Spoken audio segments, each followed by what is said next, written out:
after practice is over, no surface changes on bowling balls. Number 2, after practice is over, there is no practice with the exception of those that have won every game up to that point. They can warm up on an alternate pair. Number 3, when you lose, please turn your sheet in so we can get everybody's check ready. And number 4, when you finish your match, go to the next pair that you're scheduled on and wait until we start everybody together. And that's it. Anybody got any questions? Great.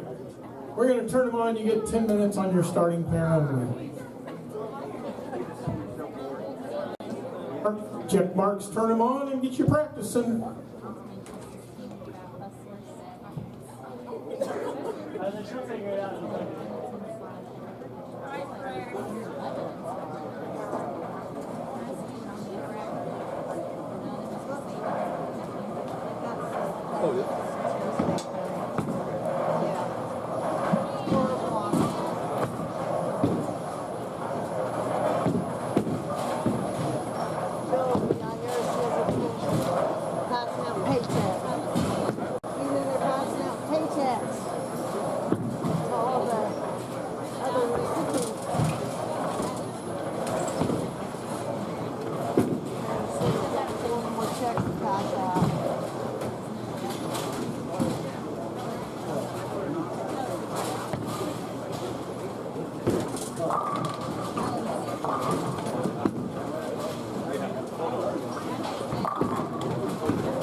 All right, welcome to Championship Lanes here for the Indiana Queens match play portion of the tournament. Scott Gilmore, Mike Aulby in the broadcast booth. And Mike, here we are, top 16, getting ready to finish up their practice. And single game, double elimination format should be exciting. And obviously our eyes are going to be on the number 1 seed, Ashley Jackson, as she takes on number 16 seed, Taylor Ellison, on what has been the toughest pair on our side or our end of the house, lanes 5 and 6.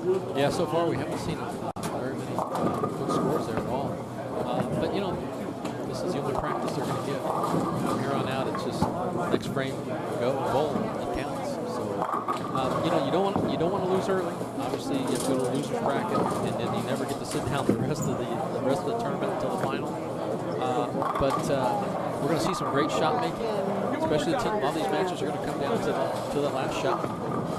All right, let's give you the brackets here for round number 1. On 5 and 6, number 1 seed Ashley Jackson will take on 16 seed Taylor Ellison.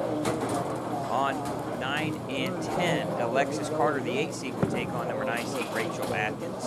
On 11 and 12, Olivia Wabash Poor, number 4 seed, will take on Lisa Seyfarth on lane seeded 13th. On 7 and 8, Chelsea Kiefer will take on Morgan Johnson.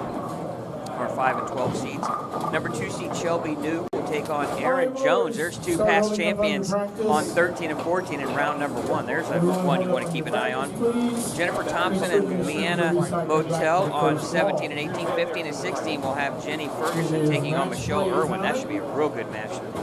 Jenny Ferguson, 3 seed, Michelle Irwin, 14. And on 19 and 20, Linda Burns will take on 11 seed Teresa Smith-Dill. So a couple of matches here we have really highlighted here, in my opinion.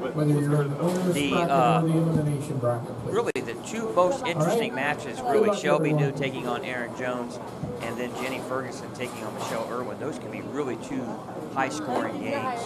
And then obviously we'll pay close attention to the number 1 seed Ashley Jackson as she takes on Taylor Ellison on 5 and 6. So here we go. Great prize fund too. Over $9,000 in the prize fund. That's amazing. First place will pay $1,200. So a lot of money there up for grabs. And just to make the top 16 is worth $200. And so a lot of money up for grabs, Mike.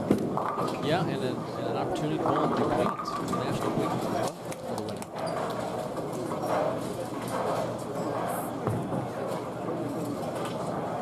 I want to thank you guys for watching, and feel free to join us in the chat.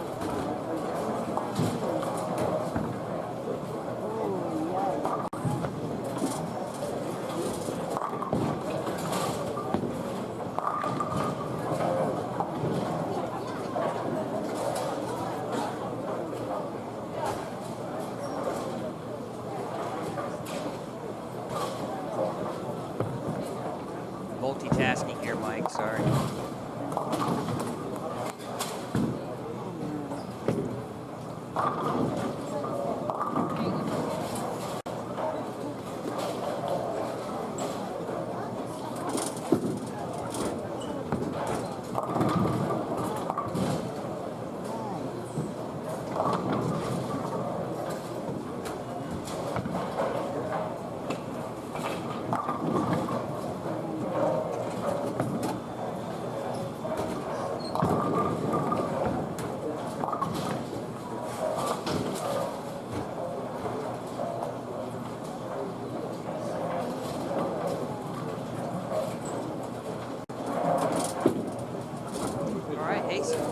Good stuff here for us Google Doc nerds.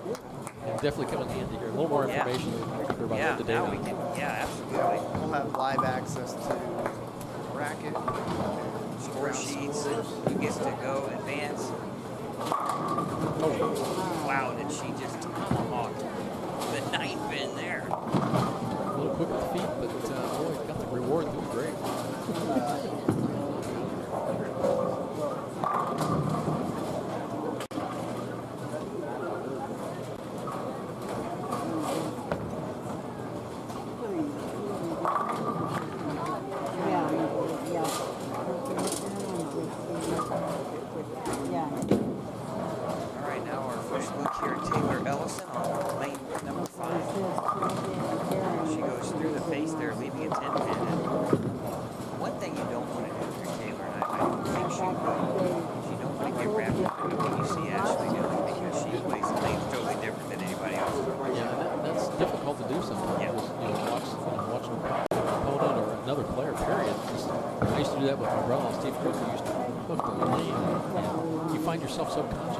And try to do the same thing. So you're better off just to kind of keep within yourself and do what you can do, not what somebody else is doing. Yeah, you know, and I'm going to use golf as an analogy. I play a lot of Thursday games a lot of times, and if I have a big hitter in my foursome, I'm like, let me tee off in front of him because I see him hit a bomb out there, and then I overswing grip and end up grip and rip it, right? Yeah. I overswing, and then who knows where it goes. So. I usually hit about 6 inches behind the ball when I do that. Oh, yeah. The divot goes farther than the ball, you know. Maybe one thing I could beat you at. No, I'm certainly thinking good. Unless we're playing putt-putt somewhere, I'd have a little bit better of a chance. You know, I miss those. I know, they're kind of gone, aren't they? I love hitting off the rails, and that's really, that was huge in when I was a kid. Yep. Man. I bowled a kid in junior leagues who was a national champion at 16. Well, Chris Barnes was a great putt. That's what I was just going to say. Chris Barnes was on ABC or something. Yeah, they used to have championship. Yeah, they used to have those on ABC on Saturdays at like 1 o'clock. Back in the 90s, I think. Yeah. Before Barnes had quite the spectacles when he was. Yeah. They were humongous. But at that time frame, it was a skins competition, and I don't think Chris won a lot of money, but there was a lot of money up for grabs. Yeah, you don't see any of those anymore. Now they're all the kind of character ones. I would like to see bowling do some of that, like a skins competition for a lot of money. We did that. Brunswick did that. We did that in the 90s with Brunswick. Yeah, you could win a boat. So the Brunswick staff boat. Yeah, there was all sorts of stuff. Pool tables, because Brunswick also built those, and there was a lot of money involved. All right, folks, here's Ashley Jackson on lane 5. Enjoy what you're about to witness. She got that one in. She can rev the ball. Just a little quick with the feet, just trying to catch it, timing off just a little bit, not getting that ball to project down the lane, but boy, the back end is there. Yep, enjoy your split screen here. We can actually cover basically all 3 pairs here, 5 through 10, with 2 cameras. We have, obviously, on 7 and 8, Chelsea Kiefer and Morgan Johnson. And here's Chelsea here now on the right lane. And I hate to really say this, but she does have the front 3. And then we have Rachel Atkins and 2-time champion Alexis Carter on 9 and 10. And Rachel leaves a flat 10 on lane 10 there. And now Chelsea here on the left side of your screen on lane 8. Nice shot. Beautiful. Beautiful shot.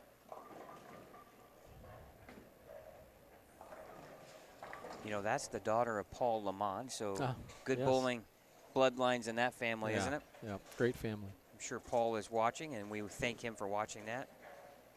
Oh, she really got off the side of that ball, did Ashley, and really. She's trying to feel her way through a little bit to get that ball reaction, but I think it's kind of starting with her approach. Just a little bit anxious, a little bit quick with the feet. Just needs to settle back down a little bit. Bowling, as bowling match play, head-to-head, mentally it's a little bit different than just out there qualifying. Yeah, because, you're throwing 2 shots at a time, so it's you don't want to get going too fast and overemphasize things and just try to do too much. You try to strike sometimes before it's out of your hand, and you just got to let that ball do all the work and project it through your target. Where the ball just seems, she's got a lot of power anyway, so Ashley does. And sometimes the ball, if she doesn't get through it smoothly, it's just going to jump on her in the back end. And that's kind of what happened on the last shot, and then overcorrection on the right.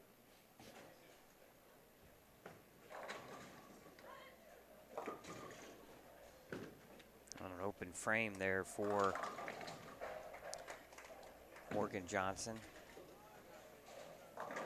Taylor Ellison with a strike there. Big shot there, especially after her opponent has an open, comes back with a strike, and a big one here. She can get a double on her. Well, Taylor might be young, but she has a lot of experience bowling collegiately. And as you made reference to earlier, these young players, a lot more experience just bowling in competition, really can hone their skills and be ready to play against some of the best here at a young age. Yeah, they don't come out in awe. They come out ready to play and are very confident. Big shot for Taylor here. All right, again, thanks for watching. If you have any comments or whatever, questions, feel free to leave those in the chat. And again, our championship lanes, or our televised lanes, are 5, 6, 7, 8, 9, and 10. Unfortunately, Belinda, we cannot get you the Michelle Irwin, Jenny Ferguson match on 15 and 16. We don't have a camera down there. But we will try to update you on scores as we receive them. So we appreciate you spending your Friday or Saturday afternoon with us here for the Indiana Queens Championship. Taylor Ellison getting a great break there. Went through the nose and kind of left a 3, 6, 7, but the 6 fell into the 3, leaving just a 7. Covers it up. Good cover. Want to thank our sponsors again, the Brands of Brunswick. Want to thank them for being our corporate partner here for the Indiana State USBC events. RT Tour Experience, Mike Aulby's Arrowhead Bowl, A1 Automotive, Pinheads Entertainment, Tim Mack's Victory Lane Pro Shops, and Big 4 Socks. And Mike, I see you got some Big 4 socks in front of you. Yeah, Dave helped me out, and looking forward to trying those on.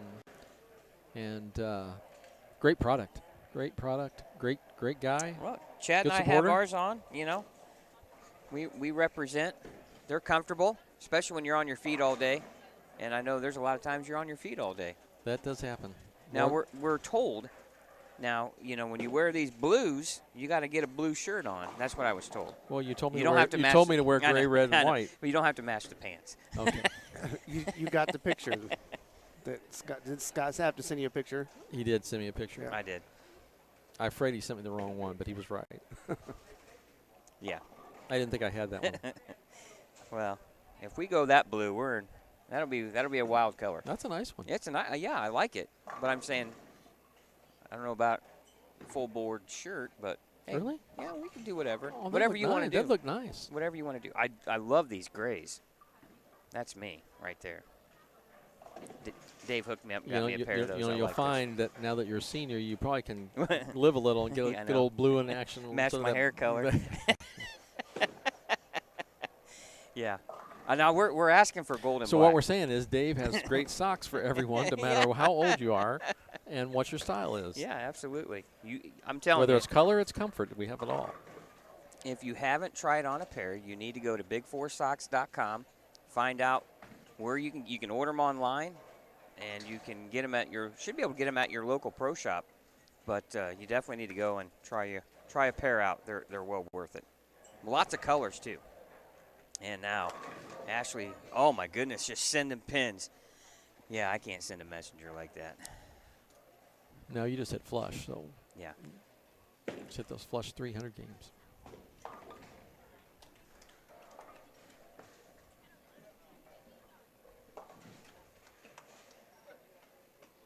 All right, so halfway through here on some pairs in round number 1.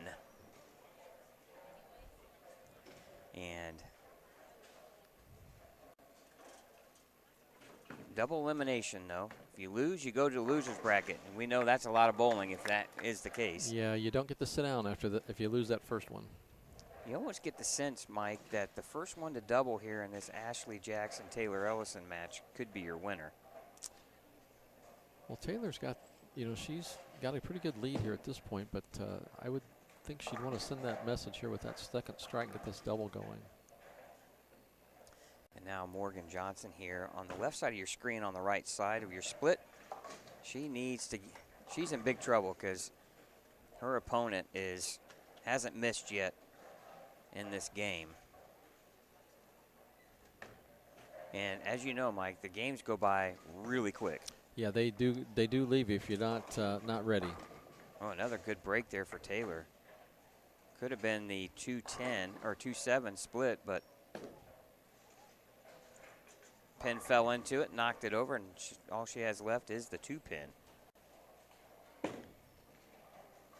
And this is one of those situations, if you're not striking a lot, you better be sparing, because you can't give your opponent, when it's hard to strike, you can't give your opponent open frames. And so far, that's where that's the game Taylor's playing right now. She's keeping it in play and giving herself an opportunity, but she's bowling someone who can throw some strikes and strings. Oh my goodness! And there is a big mistake from Taylor Ellison. Yeah, that one hurts. You just can't miss single pins right there. That's a tough one. That one hurts. You don't want to give the tournament leader any more chance than they probably already have. But Ashley's going to need to show that she can hit the pocket. Well, she's on her. I don't know if you would call this her good lane, but she's been clean. And there's your first miss in the game for Chelsea. Had the front 6, and she is well on her way to advancing. Oh, what a huge break. And here's the thing, too. Your miss room is a little greater if you miss left or right when you have that rev rate. But yeah, you know, Ashley just doesn't look very comfortable at the foul line yet. And you know, it's been a break. They've sat for an hour or so, and so now she's just got to get dialed back in. And when you're the leader, there's some pressure on you out there, that first match especially. And we already knew that this pair was not going to be an easy one for her.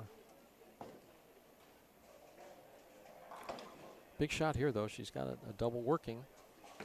She threw the ball really well in this lane last time. Threw pins all over the place. yeah, she sent the messenger across to take out the 10 pin. A lot of bowling left still. And that's left.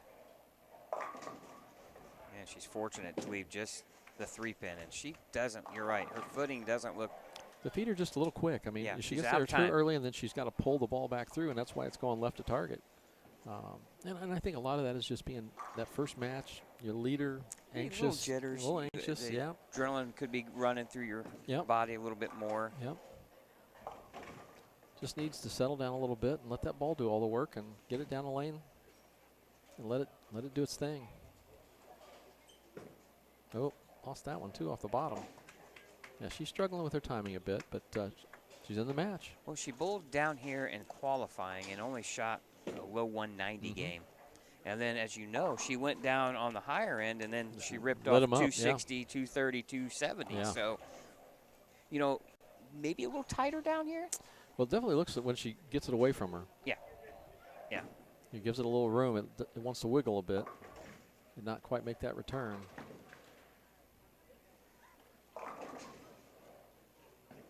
And just a 10. 6 falls late for Taylor.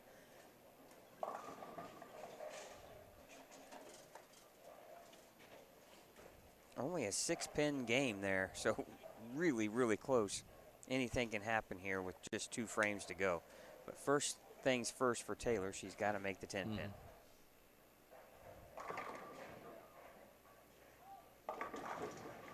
Looks like a really tight match over there between Aaron Jones and Shelby New.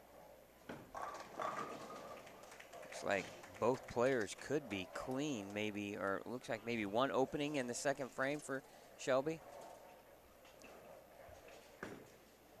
So Aaron Jones looking like she's leading that game, but Shelby has a strike in the 7th. Looks like she's bowling in the 8th frame. So a big double here for Shelby. Oh, and she gets it. Boy, she sent it. Sending pins everywhere there. Yeah.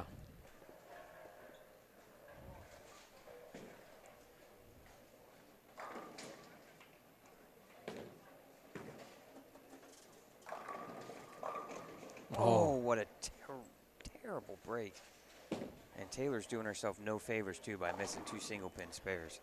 Yeah, it makes a great shot there. At least a 7-10 on a pocket shot, but great shot there. She could have, taken it out and put some pressure on Ashley, but want to get your 1 pin here, still fill 9, and see what happens. Well, Chelsea Kiefer has already won her game. And Morgan Johnson just trying to get lined up maybe for her next match in the losers bracket. As you know, it's so important to stay in that winner's bracket. It is, and if it doesn't happen, then you go down there and you're going to be bowling and just take it one frame at a time and one match at a time is all you can do. You just know you're going to be out there bowling the whole time.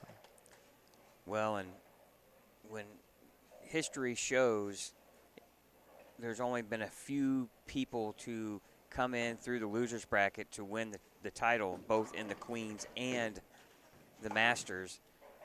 Matter of fact, Shelby did it against her sister Samantha back in 2020. But the last 2 champions have come through the winners bracket. Oh, there's a great Nice shot. shot. Yep. Good loft. Got that ball in the right part of the lane, and boy, no doubt. Yeah, after this round, Mike, I'm going to sneak out of the booth and we'll try to get some coverage on some matches here and maybe talk to winners and losers here before we finish each round, and you and Chad will have to hold the fort down back here. It's a tough We gig. will do our best. It's a tough gig, isn't it? It can be. Well, when you get a plate of chocolate chip cookies handed to you, how bad can it Yeah, be? where'd those go? I didn't get any. Oh, yeah, you didn't? You guys ate all those? You still got chocolate right Oh, now. okay, sorry about that. You didn't get any on your shirt. You were hoping not I to was do trying that. not to. Nice try. Yeah.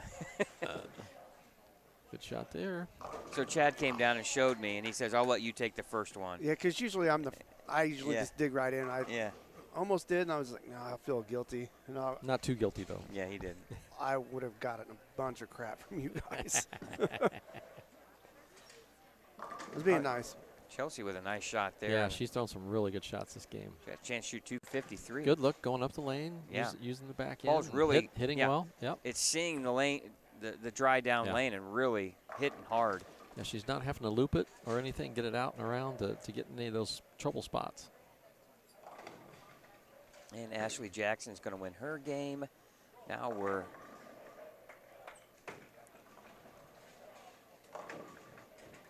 I really thought her ball was a little too clean.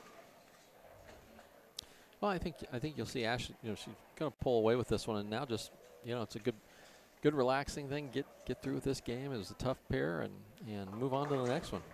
Oh, solid game for Chelsea. That puts her in the 250s. Now over here on 9 and 10, Alexis Carter with the 9-pin. She has a lead, just 16. Oh, and she just misses the 9-pin. And that opens the door for Rachel Atkins. Just a 5-pin match right now. Amazing how things can change when you miss a spare. Yeah, don't ever just give up. Just keep putting it in. Put the pressure on your opponent. There's not any give me shots out there. Oh, wow. Great shot Great from finish. Chelsea. Yep. She is lined up. Boy, if that reaction continues from every pair, she will be tough to knock out. Now a big shot here for Alexis Carter on 9, lane 9. Oh, that time the 9-pin falls.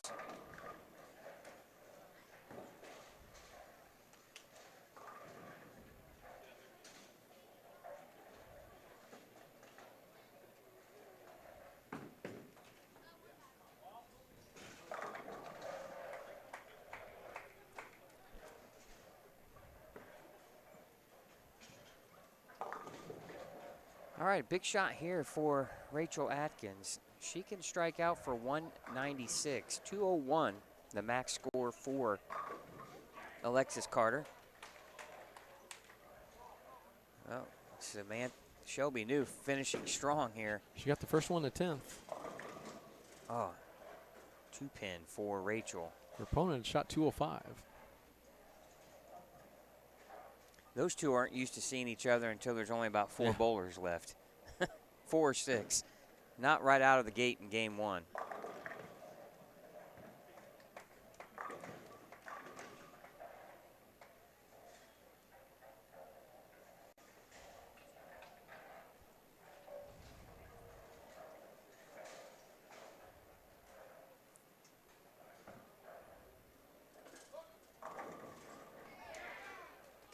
Wow, that is some clutch bowling. Yep.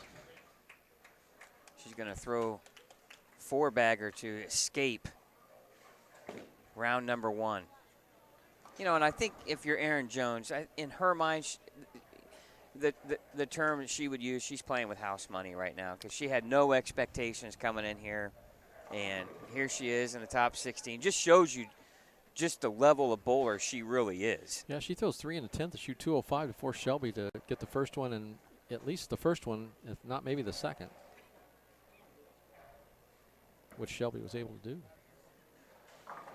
And gets the last one. Those are the last 6. Well, Greg, it looks like Shelby won her match against Erin. We'll get you an update on the Ferguson-Irwin match as soon as we find out.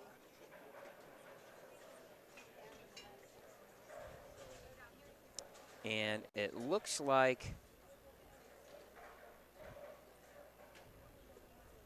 we don't have results yet. but we'll get those to you when we find out.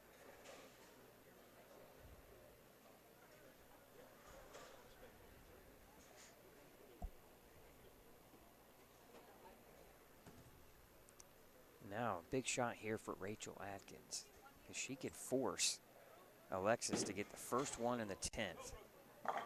Oh. That looked like a little bit of a nervous shot right there. Yeah, definitely got a little hurry with that and got it left to target. And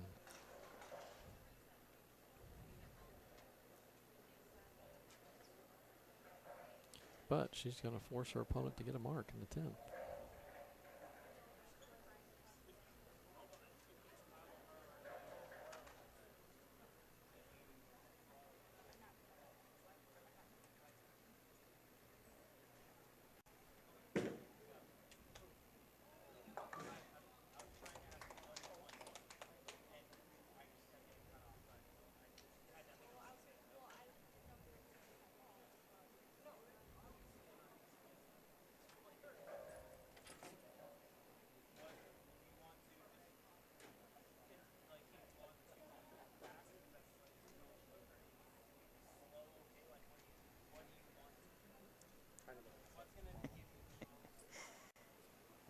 You had the same thought I did there. Hey, you know, you're looking at two old people over here, Chad. He's messing with our Google Doc here to get us to see more. And the font got so small I couldn't even see it. Yeah, I needed binoculars from 3 feet to get that. He's not buying it. I know. He's giving up on us. Well, I made it smaller on my screen so it would fit all in one screen, but I have a bigger screen than you do, so I'm if I cheap. did the same thing here. I don't have that fancy computer you got over This there. spares to give an opportunity to win, so that That'll be Alexis enough. gets the first one. Yep. Well, what does she need? Four pins. 4 pins will win this one. I would throw it right down the middle. Yeah, just better stay on the lane and no behind the foul line. Take no chances. And now, the nice thing I do like about this is they don't start another round until everyone is done. So That's every fair round one. starts at the same time, which is really nice. And we're getting results here as we go. So Lisa Seaforth defeated Olivia Poor, 187 to 153. Shelby New shoots 209, and we believe, Aaron Jones shoots 205. Mike, she had to have the first two in the 10th. Yep. And threw great shots to get them, Shelby. And Jennifer Thompson, or Leanna Motel defeats Jennifer Thompson, 239 to 178. Wow. And Jenny Ferguson defeats Michelle Irwin, 214 to 211. What a match that was. And then Teresa Smith-Dill defeats Linda Burns, 226 to 203. So now, as we go into our elimination bracket, we'll get you those matchups. But your second round matchups in the winner's bracket, Ashley Jackson, Rachel Atkins on 7 and 8. 9 and 10 we'll have Lisa Seaforth against Chelsea Kiefer. That'll be a great match. And then Shelby New and Leanna Motel on 15 and 16. Jenny Ferguson and Teresa Smith-Dill on 17 and 18.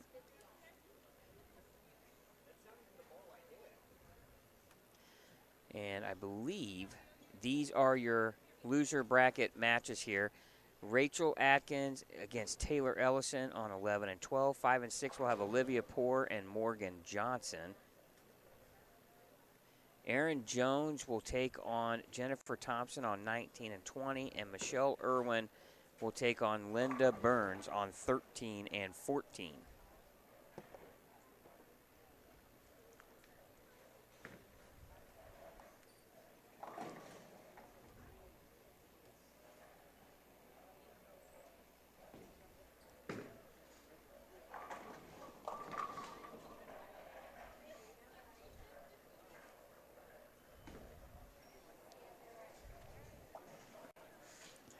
All right, we'll stick around here for a minute or two, and then I'm going to probably walk around and give you some updates on some matches on the high end that we can't see, unfortunately.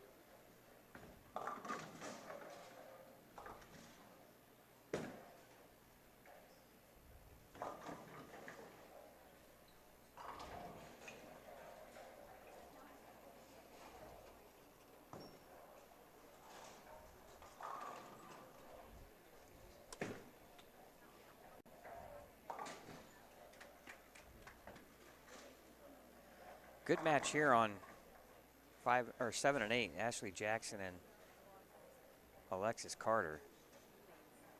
And you talk about opposite ends of the spectrum. You have the big hand of Ashley Jackson and the very straight Alexis Carter. And Ashley's going to have her hands full. Alexis doesn't make too many mistakes. She made one there in that previous game, which is unlike her. You don't win this tournament twice in 3 years. No. And not have the ability to play at a high level.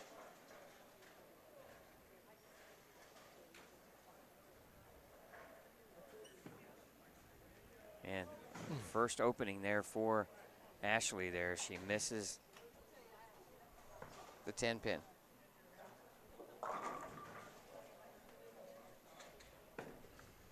All right, I'm going to head down, get my gear on, Mike, and I'll give you the fort, the keys of the fort. Thank you, and have fun out there. I'm leaving too. Oh. Just kidding. Well, we'll all see you folks. Because I wouldn't know which button to push here, so we'll just talk.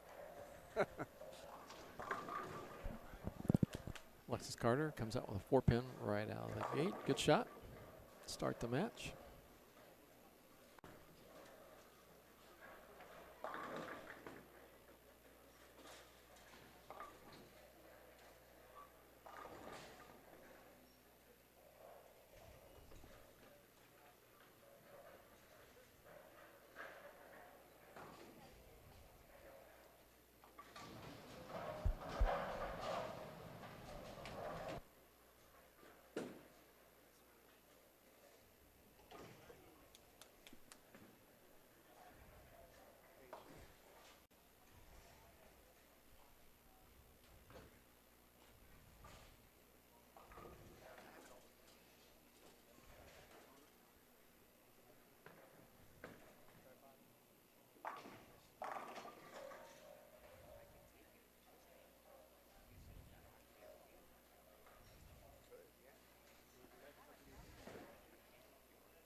Alexa Carter just coming in just light, leaving just a 2-pin. Just want to make sure you fill frames. As we've seen so far, spares are makeable, but we have seen a lot of single pins being missed.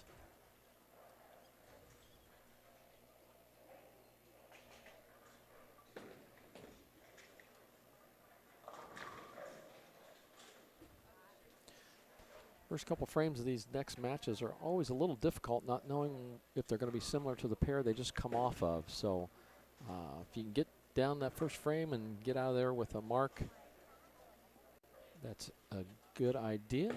Not always able to happen.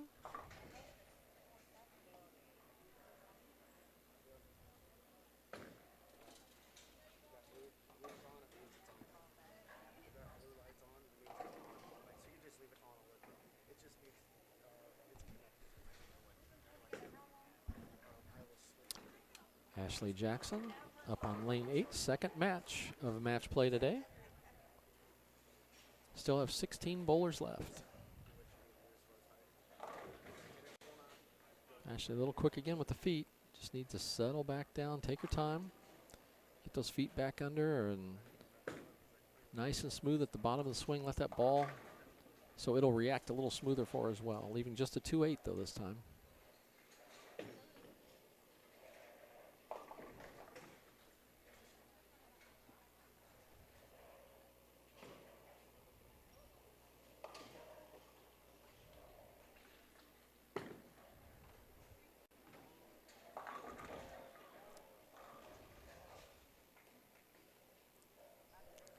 Lisa Seaforth breaking down that 4-pin for a strike.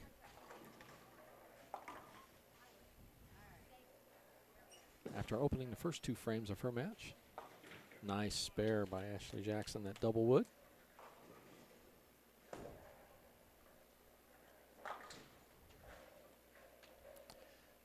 Seems like everybody's had a little bit of trouble making that move here to that second pair of the match play. Trying to get dialed back in. Yeah, Mike, I'm down here on 15 and 16, the Leanna Motel Shelby new match. Leanna here with the 2-5 conversion here in the third. She opened in the first. Shelby's got a early lead, and she covers.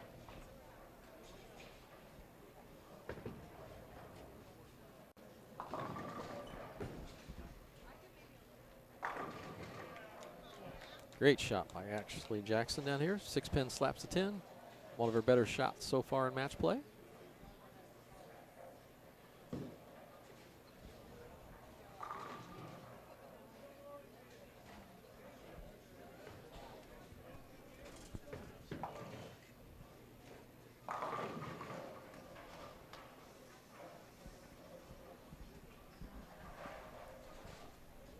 All right, we've gone triple box on the stream. Scott has the remote camera. Try to get some matches here as well as some interviews along the way. And we'll turn this a little bit here to bring in Michelle Irwin here on lane 14. Clean through 3. Ooh, the bucket. Mike, and you can really see the ball. If you're a little quick speed-wise, it just doesn't want to read down lane. Yeah, just doesn't pick up the roll early enough. Michelle, she's always competitive every tournament I think I've ever seen. Always around the pocket and a very good spare shooter.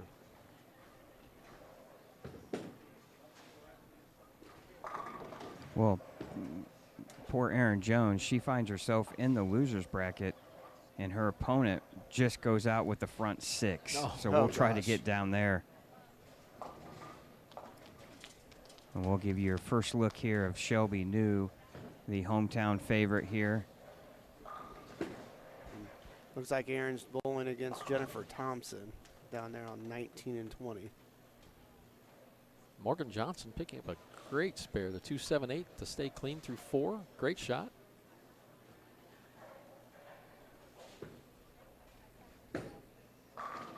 Oh, nice shot there from Shelby on the right lane.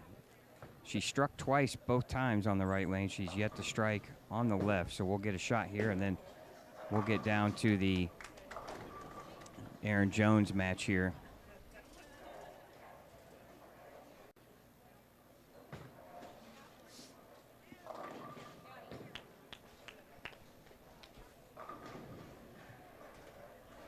And Erin Jones had a string of strikes working, but she just left a flat 10 in the 7th. She had a 3-bagger working. Oh, 2 solid strikes there from Shelby. So we're going to go down and check out the Thompson and Jones match here, guys. Yeah, Shelby New looks like she's on her way. She's thrown some pretty good shots down there. Ashley Jackson back up now. Shooting in a 4th frame, working on a strike, but she's got an open. She got that way to the right. Yeah, and it still looks like she's having issues with her footing, whether she's getting there too quick and it's throwing her off balance or what. Yeah, that shot's her, she gets there a little quick with her feet, but then she never had an opportunity to get through the ball and just really catch it. She lost it at the bottom. Yeah. So, boy, 5-count washout there. That's a tough one. See if she goes hard and straight at this and tries to fly that head pin into the 610, or if she's going to hook it.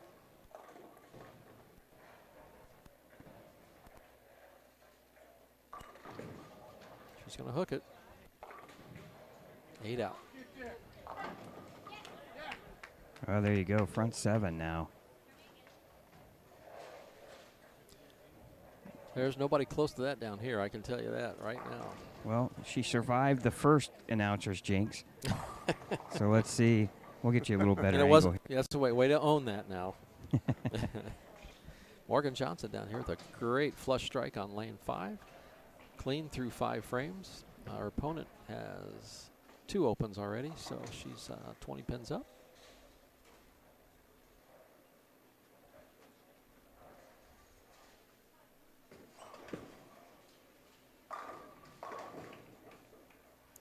Ashley Jackson misses the hip, and that one looks like she threw it a lot better. But boy, Yeah, the ball just hit that back end and just stopped. Yeah, she posted that one. Yeah, I kept waiting for it to turn left to the pocket, and it just kept sliding. Morgan Johnson with that double. She's bowled a really good game. Picked up some nice spares, and now has a double to show for it. And she's got the front 8 now, Scott, right? He's not talking. Yeah, she has the I front shouldn't 8. have said anything. And yeah, I was trying not to say anything. No, there, my Chad. bad, yeah. But those last 2 were no doubters. And poor Aaron Jones has bowled a pretty good game so far. Just one blemish on the 3rd frame. Yeah, I mean, what can you do when your opponent does that? And there's a solid strike.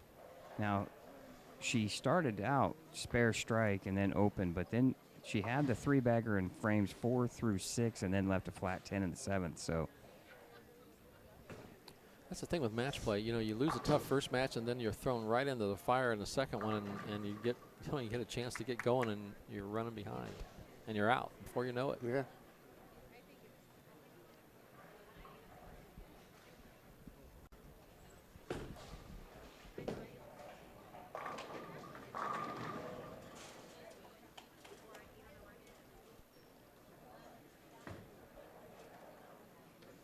think about this. If she strikes here, could still shoot 237.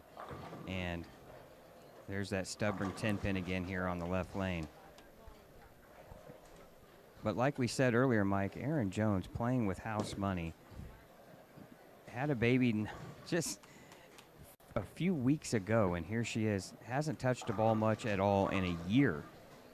And she comes to the Queens to defend her crown and makes match play. That's pretty amazing. Yeah, look out for whatever else she's going to bowl in the rest of the year, because she's obviously ready to go and looks good doing it. She's doing a great job, and what a great defense of the title to get back to match play. It's no easy task being a mom and balancing both here, trying to compete. Now let's see if we can see perfection here. 9th frame.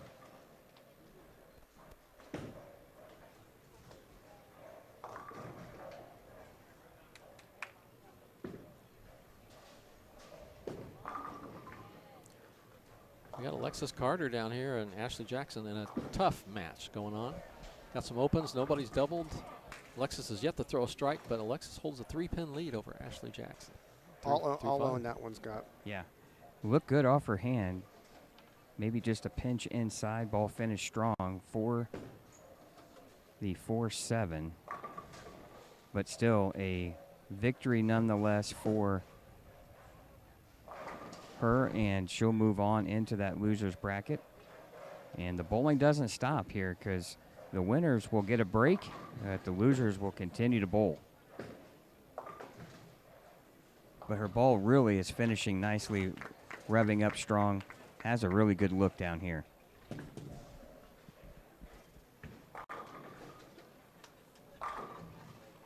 Morgan Johnson coming off a spare, still shooting in the 2-0s. Strike up in the 8th. Commanding lead, but her opponent's up with a double. Beautiful shot, Ashley Jackson. High flush.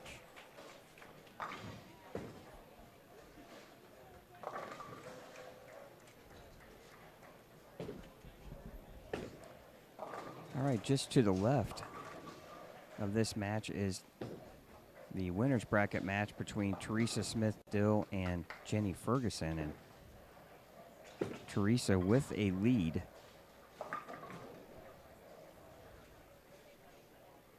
Of about 54 pins here. Teresa has strikes 6th through 8th frame, and Jenny working on a spare in the 8th in the 9th frame right here. Oh, and a solid 10. Big double by Ashley Jackson down here. 2 good shots. Looks like she's tightened up the line a little bit and not looping it quite as much. Kind of a more inside to out, but not a lot of loop in the front.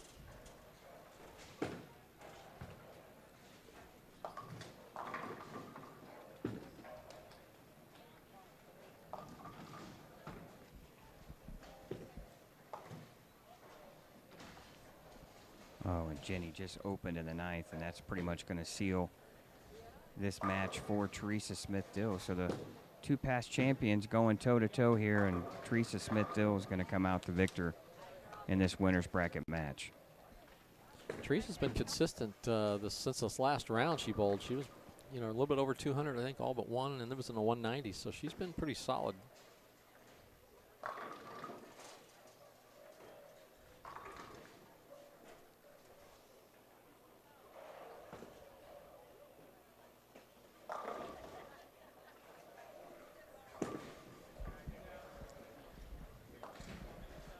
All right, guys, I'm caught up here with Aaron Jones, and Aaron, two tough matches, but we made a comment that you were kind of playing with house money, as you told us earlier. A mom now with having a baby just a few weeks ago, and Scott happened to talk you into bowling and defending your crown, but you have to be happy with, you said you hadn't bowled in a year pretty much, and you come out here and you really bowled great this weekend. I appreciate it. Yeah, I did not really know what to expect. I didn't have any thoughts or expectations. I just wanted to come out here and just get the ball down the lane and hope for the best. And then when I made the cut, I was pretty excited, but definitely didn't expect it. So just to be here to compete is a lot of fun. I'm glad you talked me into it, Scott. And yeah, it's fun. And even though I'm out in the first two games, it was still good. Well, I know you said you probably had no expectations coming in here, but when you do make the cut, the competitive side of you came out, right? It did. I went clean the first game, and I had to give Shelby a little bit of a run for her money. I struck out, made her strike out, and she did it, and it was great.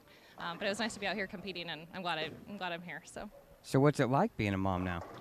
Again, it's wonderful. He's perfect, and Scott's a great dad, and it's fun. Both my older two kids love it, and yeah, I wouldn't trade it for anything. It's wonderful.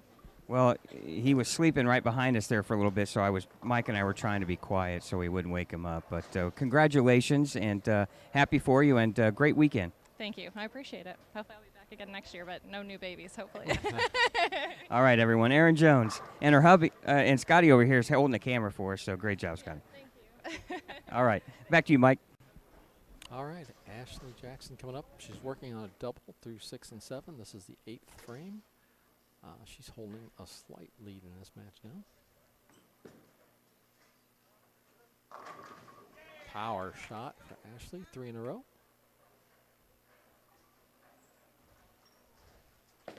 Once again, she's not getting that big bend on the back end, but boy, she's kept the last couple in play, and it's it's just enough to knock those pins out of there. Yeah, good adjustment. She definitely can't miss too much right. Yeah, she's got a good adjustment, just kind of starting in deep, but she's playing a pretty straight line to get it to the back end. You loop it through the front, and it just never makes a turn over. Right.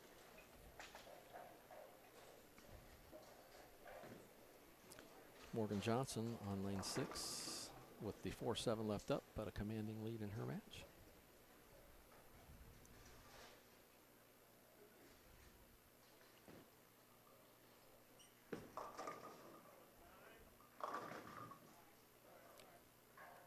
Ashley leaving the bucket there. 2, 4, 5, 8. And that was really a pretty good shot. She got it where she wanted it. It just is not returning on the back end. This back ends are tight on this pair here for her. You kind of wonder if she needs to at least experiment with the ball change. Yeah, once she gets a bigger lead. I agree. Here. Yeah, something that's going to roll up a little more, a little earlier anyway.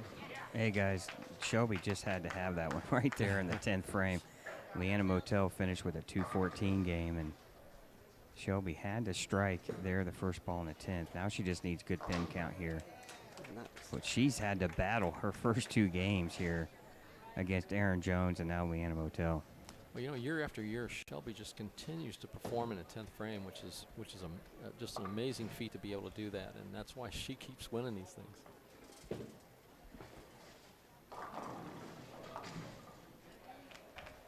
And Morgan Johnson will advance in her match, shooting 202.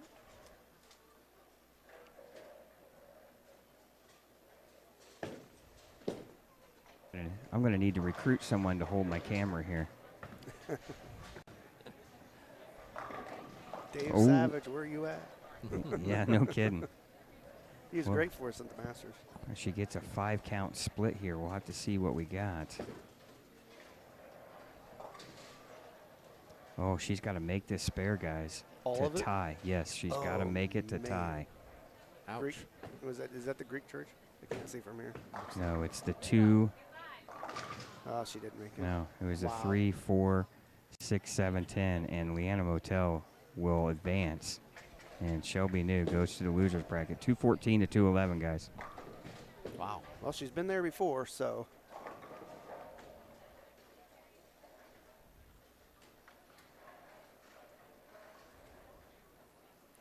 She definitely has experience to battle through the losers bracket. Looks like Chelsea Kiefer is going to move on. And her match Yeah. down here, shooting 2-0. Pretty convincingly. Her opponent didn't have a very good No. game.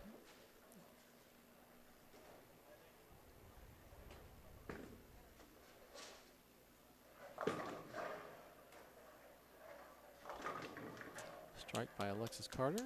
Switch ball change gets her a strike. First ball in the 10th. She's going to need another 2 strikes in the 10th and some help from Ashley Jackson to be able to pull this one out. Does a good ball change.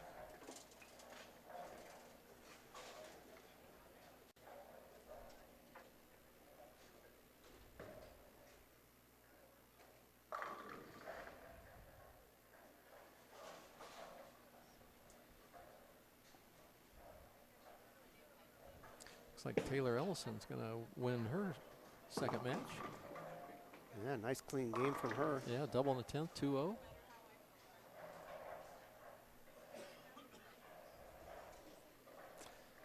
Alexis Carter leaving the 4-6, so that'll knock her down out of this match. Ashley Jackson will win hers going in the 10th frame.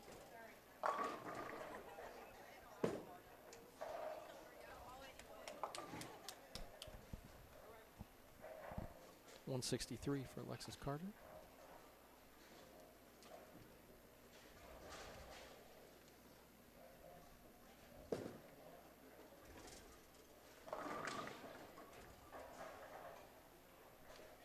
This is a big 10th frame for Ashley Jackson, I think, to see if she can find something that's going to work a little better for her. That's right. Looks like she moved a little right. Huh? Ball wanted to break up a little sooner, though. Yeah, I don't know if that's it didn't going to. quit. I'm not sure if that's going to be the play, No. but Because at some point it's going to turn it over under. you know, you get in those positions. Sometimes you think It's is it you? Is it the ball? You know, you Yeah. start second guessing yourself when it's not working like it did, you know, a couple hours ago. And it certainly seemed the ball's just not doing what it needs to do when it needs to do it. You know. You know, especially if she truly is having timing issues or approach issues, then you really don't know. No, exactly. What move you need to make.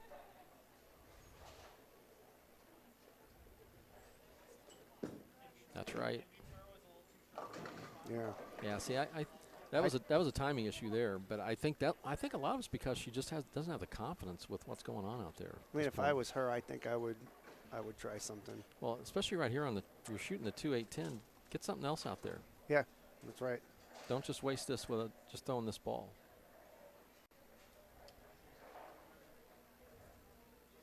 Yeah, she's going to shoot at it. But you know, it's the other thing. It's all confidence. You know, whether she's, you know, when you're throwing the ball, you believe what's working for you. So that's what you got to do. And she's still in the winners bracket. So Yeah. you know, you got time. Yeah. I think still I'd be fishing around a little bit Yeah. to see what I had. Mm-hmm. That ends this round. Yeah. Winners bracket Moving right bowlers along. get to take a break. We'll be eliminating more bowlers each round now from here on out. We lost a few this round, and then we'll lose more each round after that. All right, I'm here with Chelsea Kiefer, and somebody's watching you that was probably going to really want to see this interview at home. His name happens to be Paul. But Chelsea, you're 2-0 here. You get a little bit of a break. You got a good look out there. It seems like you're getting more confident with every round. We're ready for round 3. Say again. We're down So to sorry. 12. I said it sounds like you're getting more confident with every round.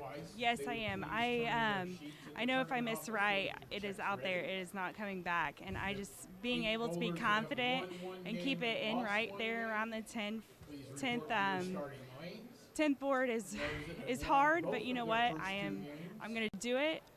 I'm going to achieve, and I'm going to win this thing. Now, have you got any pointers from your dad by chance? Not today, but I have had pointers in the past. Well, he's been telling us on the live streams, asking what pairs you're on. So he's got to be pretty excited that you're 2-0. Yes. I'm sure he's watching, and I'm sure my brother is too. So. All right, best of luck. Thank you. All right, Chelsea Kiefer, everyone. When you finish, please write both your score and your I thought maybe she was ignoring you for a second. on your sheet, so when you turn them in, we know where. Yeah, everybody wants to ignore me. It's an easy thing to do. That was not a voice from above. That was Jeff Circle, the tournament director, right in the back. Yeah. All right. I think probably at the same time she's trying to listen to what his instructions Yes. are, but listen to Scott as well. That's always good to know where Yeah. you're supposed to be and what you're supposed to do, right? Winners bracket bowlers get to take a break. Now it is another round for the losers bracket. Yep, and I got to move a camera around real quick.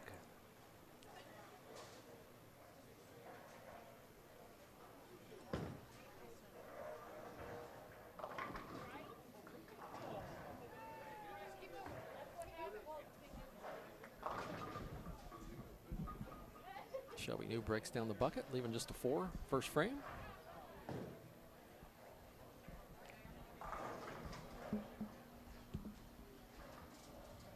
All right, let me get you framed up here.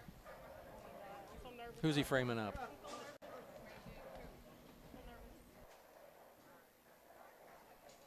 He's trying to get someone. Scott sounds like he's making somebody nervous again. Oh, I'm always making somebody nervous, Mike. I'm here with Ashley Jackson, and Ashley, you're 2-0, and we watch you in amazement with how much you are a power player. Do you feel like that's come into play for you, where you've been able to overpower somewhat the lanes and getting some of the pin reaction you like? Yes and no. For the most part, doing qualifying, yes. Right now, it's kind of hurting me a little bit. I need to learn how to slow down just a little bit more so I can get to the back end, and then I'll be okay. Now, it seems like the higher end of the house in qualifying for you liked a lot more because you went 260, 230, 270 in qualifying. Are you hoping to get your way back down there as the tournament goes? Because it seems like they're a little bit tighter down here. I don't think it was just the house. I think it was because I bought the second squad. So probably the amount of time it took for the oil machine to get down the lane versus how the oil for the first squad set overnight, probably a little difference. And then I was able to get the back end like I wanted to versus the first squad. So. Now you get a little bit of a break here, which is kind of nice. What are you going to do during this break? Are you going to try a different ball maybe here in warm-ups, or what's your plan? I want to get my heart rate down first, and then I'll do slow practice and throw a couple balls down here. All right. Well, best of luck. We really enjoy watching you bowl. It's amazing, and best of luck in the next round. Thank you. All right, Ashley Jackson, everyone. I'm trying to do a good job here, Mike, holding the camera, holding a microphone out, and I'm probably spinning things around. Hopefully, I don't make you too sick. No, it's good. It's good. I'm watching you, so when you're done, nobody else is seeing. The what producer's else is got going it. He's got you on control here. I'm using my engineering degree today. You want to talk about some luck down here? I mean, we got Taylor Ellison, who's now bowling Shelby New. So this is out of the first 3 matches, she's won one, but now she's bowled the first seed and the second seed. Yeah. And a good shot right there. Spare strike for Taylor Ellison. She just switched balls as well. The man drawing the 1 and 2 seeds already. Ouch.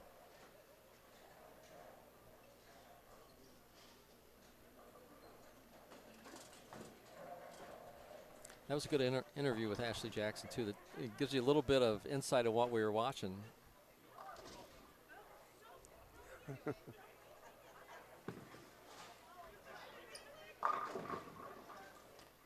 Great shot by Shelby New. Evens the match. All right, I finally caught up to Teresa Smith-Dill, who's running from me, guys. And here I'm going to pan around. Look at this. We have 3 past champions right here. Unfortunately, 2 are watching, but this one is still bowling. But still, anytime you can be recognized as a past champion in this event is pretty special. And, well, Teresa, you walk in for the last squad, and now you find yourself 2-0. Kind of gave yourself a little bit of a scare there in your finish in game 2, but how are things going? I think they're going pretty good. I just need to make sure I'm calm, make good shots, not push so hard. So, yeah, but I think. Now you get a little bit of a break. Are you just going to sit back and relax, maybe go down and throw a ball, try anything different, or are you going to stick to your game plan that you're doing right now? I think I'm going to stick to my game plan. My spare shooting, I need to practice that, so I'm going to work on that. So, but I'm going to take a little bit of a break. Well, you're kind of a busy mom too, right? I am, yes. My son, oh my goodness, yes. Biggest fan. Yep. You think he's watching? Yes, yep. He's at home with Grandma and Grandpa, so, yep. You can say hi. Hi, Alex. You know, we are live. Yeah, I know, oh my God, I know. Don't remind me, I know. There's only millions of people watching, Teresa. I know. I wish we had millions. Stop it, Michelle. Yes, yes. All right, well, we won't kid you anymore, but best of luck. You seem like you always bowl well in this tournament, and it's got to be fun to come out here and compete. Yep, I just want to keep trying. Yep, that's all I can do. So. Yep. All right, Teresa Smithdale, everyone. Off to a great start. Yeah, she's a worker. Great shot. She works hard on her game, and she does run from Scott. She's seated with that microphone, though. Uh-huh. Down here in front of us, Taylor Ellison against Shelby New. This is for 3 in a row. Lost it off her hand a little bit, leaving just a 2. But she had evened up the match with a beautiful shot in the 3rd frame for a double, but now leaving the 2. All right, guys, I'm going to sneak up here on someone that's happened to be watching, but here is a legend in the sport of bowling, quite famous, and Mike, you know him real well, but George Branham III here, and you know, first off, George, I'm a big fan. I remember watching you in the 90s. I told Mike in the qualifying, I said, you made the Teal Rhino Pro famous. And what's it like for you to come back and watch the ladies perform here at a high level at the Queens? There's a lot of good women out here bowling. I haven't been out for a while, but I see a lot of women that have a lot more hand than I have back when I was bowling in my prime. So, man, the game has changed a lot. There's a lot of good women out here. Well, how much for you do you miss competing? I know you competed at the highest level, TOC champion. Do you miss it at all? I missed that part of it. The traveling was kind of rough, but I miss the guys, really, my friends and stuff that I made out there on tour. But, yeah, it was a lot of fun. 18 years of doing that, I do miss a lot of those guys. I wish I could see them again, you know, but all over the country. Well, it's great seeing you in a bowling center again. Be honest with you, I'm like a kid in a candy store, guys. This was one of my favorite bowlers back in the day, and George, it's great to see you. Thank you. Thank you. All right, George Branham, everyone. Imagine how I felt. I bowled him against him in match play in a regionals. Oh, my. Nervous. I think he beat me. Yeah, George. It was my very first match of match play. Oh, really? Oh, wow. I was just like, oh, gosh. Yeah, George was one of the great players of all time. I mean, just one of the smoothest games there was, but you know what? As good as he was on the lanes, he was as good off the lanes. One of the great gentlemen of the tour, and we're glad to have him here in Indiana. Mm-hmm. That's right. Yeah, it was hard not to watch that day. Yeah. You know. Yeah, cool. Very soft-spoken individual, and he was going to run too. He just didn't see it quick enough. Yeah. Yeah. You know, it's amazing. It's you show up with a microphone, and you know, they're terrified of you. He's like, I haven't done this in a long time. Right, yeah. Well, I was trying to think, you know, most of the times when, you know, it's either Chris Schenkel, and I was trying to think, Mike, who was calling the action, Denny Schreiner, was that who it was, calling for ESPN? Denny was on ESPN, correct. He was our PR, not PR director, but our media director there for a while on tour as well. All right, down here on 15 and 16 with the Alexis Carter, Jennifer Thompson match here. And both players with an open frame. Jennifer has 2. So an early lead here for Alexis here through 4 frames. Yeah, the matchup here that we're watching, Taylor Ellison and Shelby New, both were lined up with spares, doubles, and then Taylor Ellison misses the 2-pin. And then Shelby New comes up with a 6-3 and a 7-2. Oh, gosh. To fall behind. So this match is taking a turn. Taylor Ellison leading.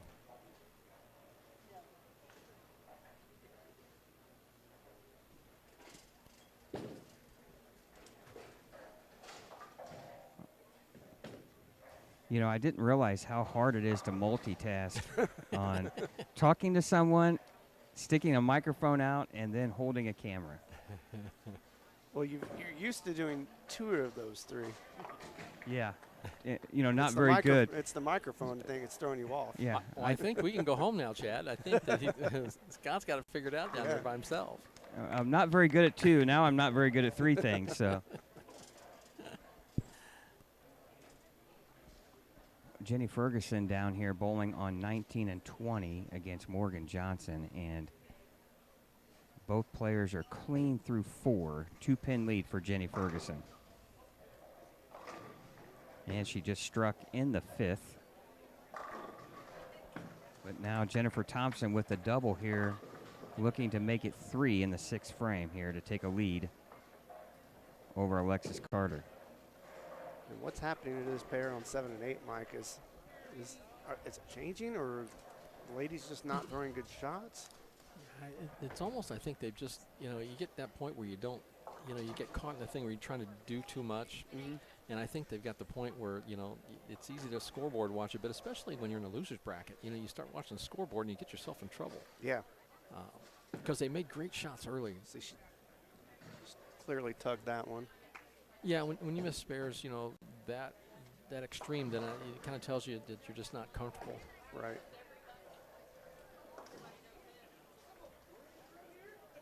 Very tight match, almost an even match now with Shelby New and Taylor Ellison. Yeah, I can't imagine if you're Taylor, like you said earlier, Mike, your first match is against the number 1 seed, and then, you know, you win, and then you have to face the number 2 seed right after that. Yeah, that's a challenge, and there's Shelby New coming back with a high flush shot.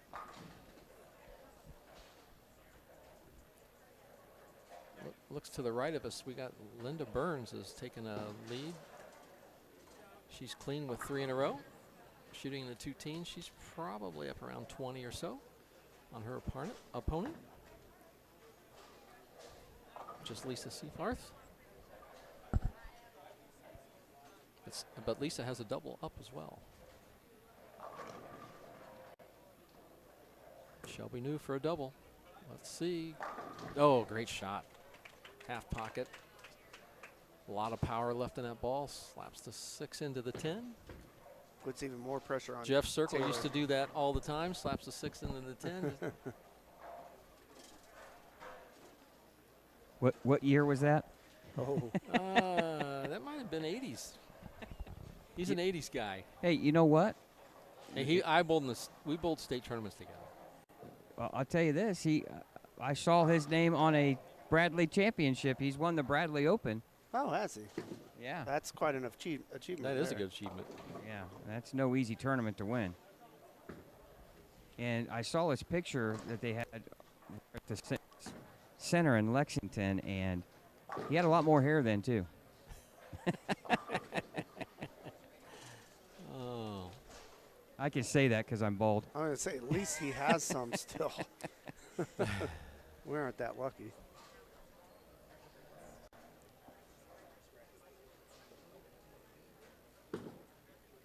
There's Taylor Ellison coming back with a spare on the 2-pin. Yep. Plenty of time left, but she's bowling a tough one there, Shelby New. Well, the Alexis Carter-Jennifer Thompson match is all even through 6. Ooh.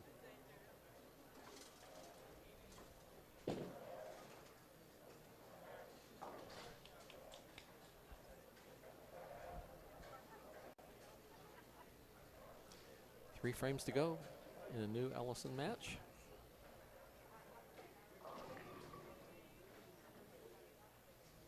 And Jenny Ferguson has taken control in her match against Morgan Johnson. She's thrown strikes in the 5th, 6th, and 7th frames. Now Jennifer Thompson here. Oh. Sounded good. Weak Yeah, 10. flat 10. Yep. Well, Taylor throws a good, Good shot. there. Yeah. In Taylor the needed 8th. that one. Yeah, she needed that one in the 8th. There's Shelby working on a double. She just needs some help now.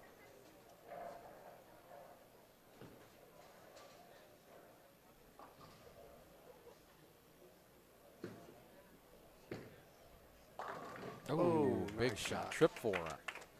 Good shot. Come good off her hand. Looked really good and broke a little sharp, but boy, took that 4-pin right out for 3 in a row. Advances her lead to about 19.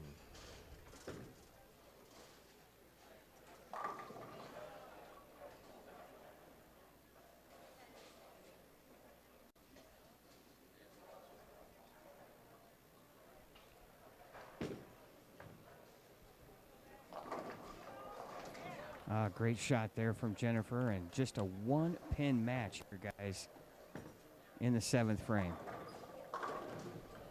Oh, trips another 4, back-to-back 4 trips for Shelby New. That gives her the opportunity with 4 in a row. 10th frame left for her, but she controls her own destiny now. No matter what Taylor Ellis can do here in the 9th and 10th. Scott, can you give us an update on 19 and 20? What's going on there? Some of our viewers are asking. Yeah, Jenny is up here in the 8th frame with a 3-bagger, just left a 2-pin. She has the lead right now over Morgan Johnson, who struck in the 8th. So she's up 22 with the spare here in the 8th frame. Thank you. Taylor Ellison gets the 1 in the 9th. Now going up in the 10th. She has 2:13 left. She's going to need the first one here.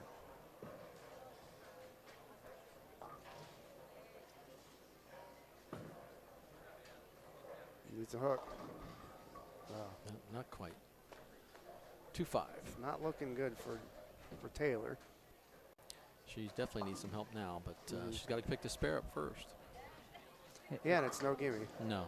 Hey, what do you guys think? Do you think there's a little bit of maybe an intimidation factor with when bowlers have to take on Shelby because they know just how tough she is? You feel like, maybe, I'm not saying they're scared to bowl her, but, maybe put a little more pressure on themselves? Yeah, I would think that definitely in the back of your mind that you need to do a little more to stay in it and knowing what she can do, which, she can strike on any one of the frames that's out there, that's for sure. Well, Jennifer just got a huge break here in the 9th frame. She rolled the 2-pin. She's got 175 in the 8th. Big shot here, 225 or 235, the max score for Jennifer. But Morgan Johnson can strike out for 223 here. So still up for grabs. Oh, and she comes in light. She leaves a 2-pin. She's probably thinking, why can't I trip that? 190 finish for Taylor.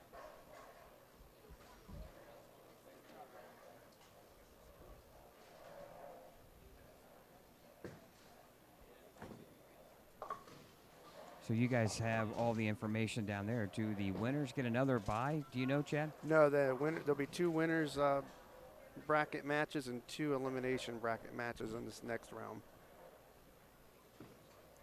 And then in round 5, there'll be just 2 elimination round matches.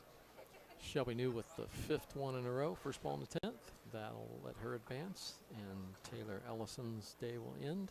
So basically the winners bracket matches, the next round will determine the winners bracket final. Gotcha. Which will be 2 rounds from now.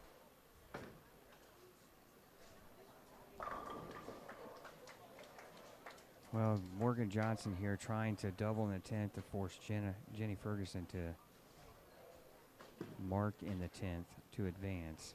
Anything less than that, and Jenny's going to advance. And a flat 10. So Jenny Ferguson will advance here, guys, in the losers bracket.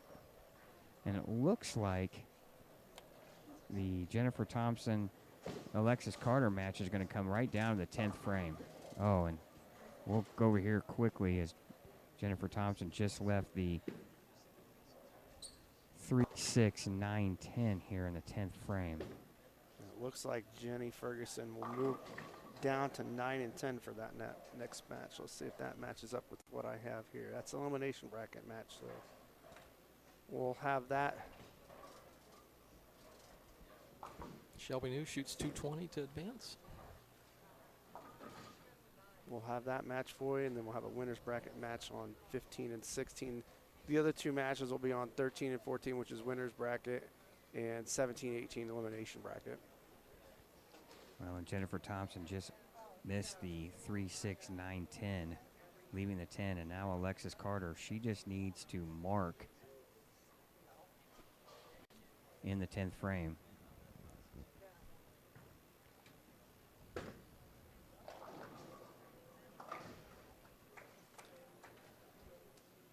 Linda Burns still holding a lead going into the 9th and 10th. We got the double screen going with Scott's camera on the left and the match from 11 and 12 on the right. Sure you're saying I better hold it steady? You're doing a good job. Yeah. You wouldn't know you had it in your hands. Oh, now you would. You're so kind, Mike. I was being nice. I saw that. It'd be shaking like a leaf if it was me. That's got a hook. Oh. Yeah. Well, not out of trouble yet. Alexis leaves the 2-7 split. That could have been a lot more. Beautiful shot. Linda Burns in the 9th. That will pretty much just have to keep it on the lane here in the 10th to advance in her match.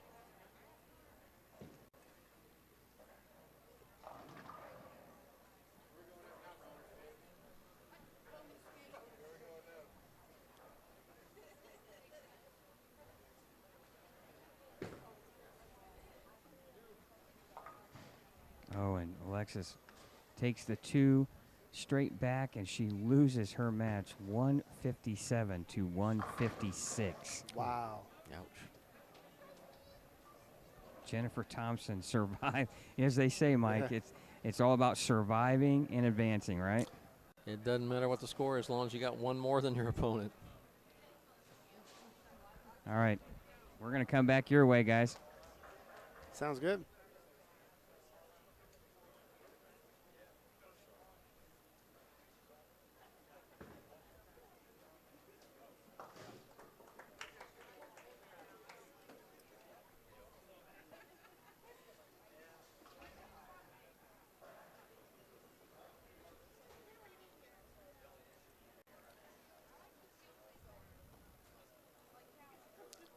Lisa Seyfarth finishing up her match with Linda Burns.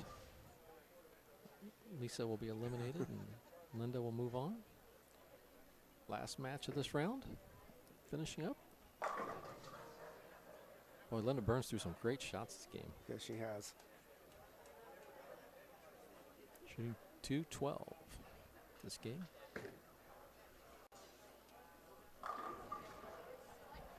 You want to show everyone our vantage point, Chad, here. I'm going to see how bright, this is what how celebrities sit like, Oh, yeah, see? Well, I haven't signed any autographs today, so. Yeah, this is our vantage point, guys. And pretty exciting so far. Some really close matches so far. Yeah, it never disappoints. I mean, there's always matches that come down to that one shot. Like I said, whether it's a 150 game or a 220 game, it seems like there's always come down to 10th, which is what makes it so exciting. What pairs do we use this next round, Chad? We'll have 5 and 6, 9 and 10, which is where we have cameras, and then 13 and 14, 17 and 18. Are those elimination games? 5 and 6 and 13 and 14 are winners bracket. 9 and 10, 17, 18 elimination bracket. All right, I'll make sure I make my way down again. Going to the true north. Yeah. Up there. Oh, pocket 710. It's it goes by pretty quick when you really think about it. All of a sudden you look up and you're down to 6 bowlers or whatever, and now we're down to 8 already. Yeah, I'm surprised it took this we're short time. We're sitting at the semifinal of the winners bracket already.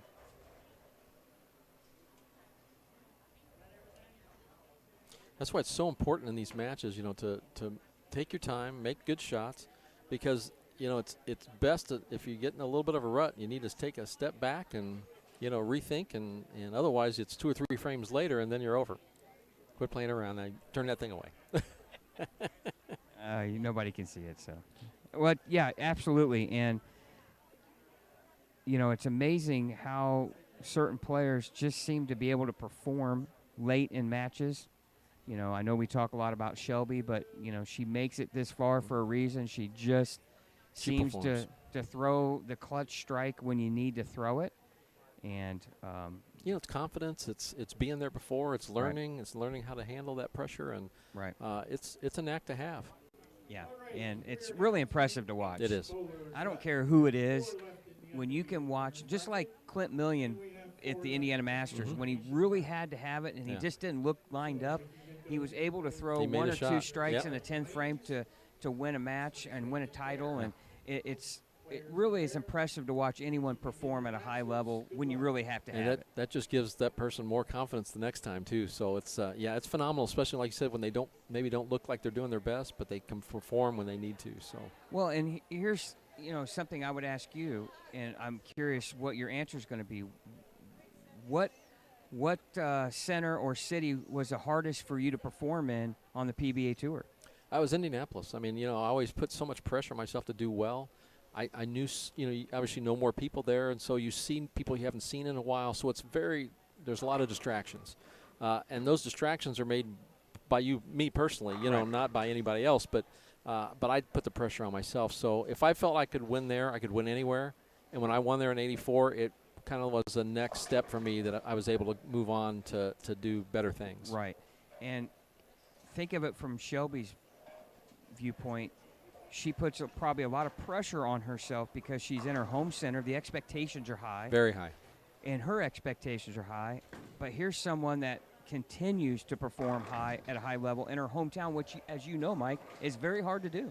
Well, and she even performs during the men's as well against the men. So, I mean, she has a great confidence, and she throws it great. Her physical game is really good, but her mental game is just as good. Yeah. Well, you're going to have a great match here with Jenny Ferguson and Shelby New. Yeah, and both these matches we have in front of us are going to be good, I think. I mean, and Shelby's been there before, where she's lost that opening match and had to go the rough route to get to the title. Yeah, it's not like she hasn't done this before. Yeah. So that's got to make her feel better.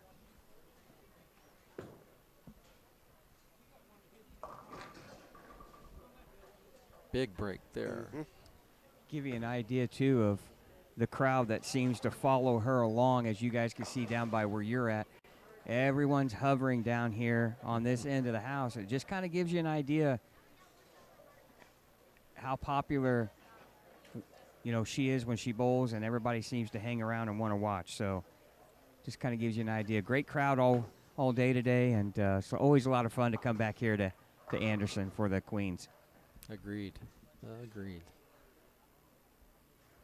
Teresa Smith-Dill starts with a spare. Getting a good break in the first frame, breaking down the 6, 7, 10, and only leaving the 10, so made that spare. Good start.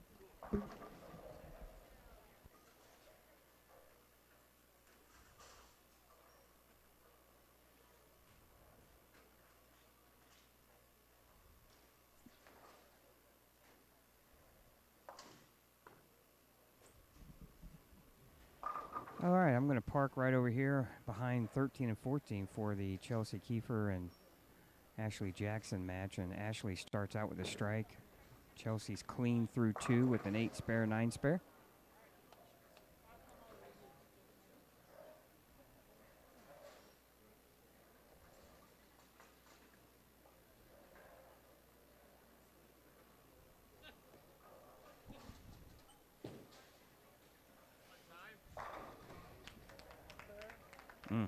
Good shot.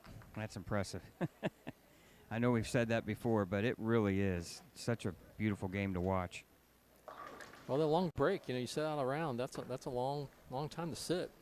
Yeah, but I was just gonna say maybe the break is something she needed, since she kind of was struggling with. Good point. Yeah, good point, because that was a good shot. Timing or whatever. Yeah, that looked really good.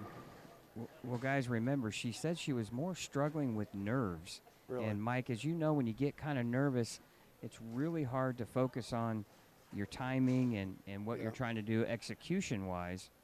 And that's what she was battling the most here in I the could first see two that. rounds. Yeah, I agree. Yeah. I could see that.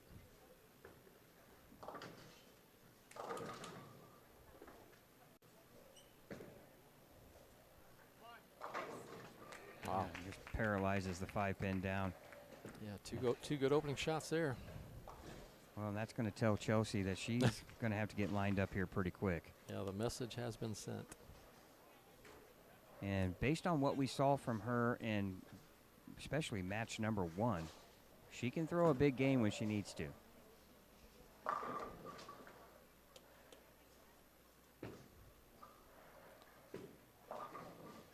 Comes in high. Teresa Dill Smith with a solid 10. Good shot.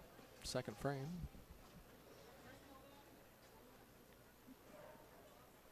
Teresa, she's pretty amazing. She's very soft-spoken, but boy, very steady. She is a solid player. Very steady. Yep. Every year a threat to win this.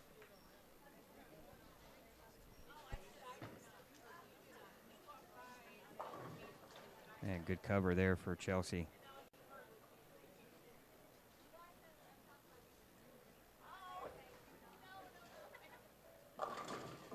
Oh, gosh. Everything but hit it. Yeah. Great shot.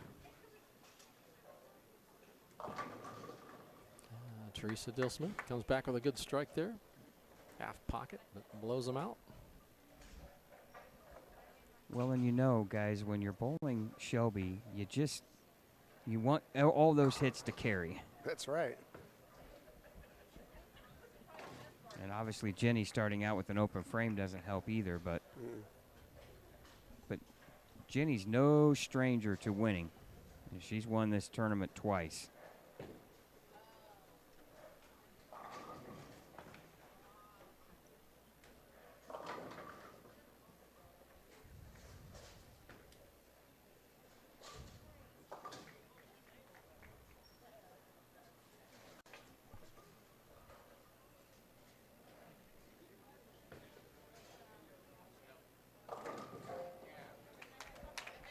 Nice shot.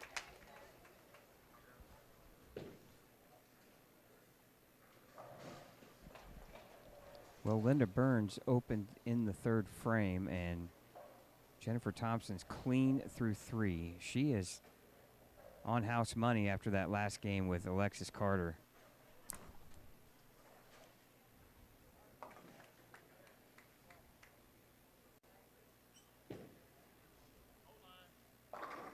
Oh, wow. That ball had to be 2 or 3 left at least of target, and it holds line. That's where the ball speed comes into play too, Mike. Oh, most definitely. Yeah, to give that ball an opportunity to react, let alone hit. Well, she's got the power to do that, but the ball has to be in the right position to be able to get there and drive those pins.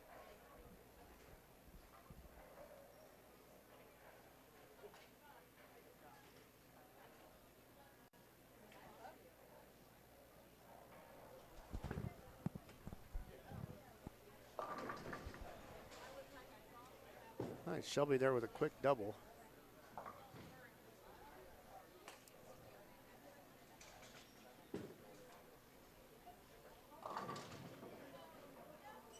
Once again, the winners of these 2 winners bracket matches will face each other for the right to go to the championship match.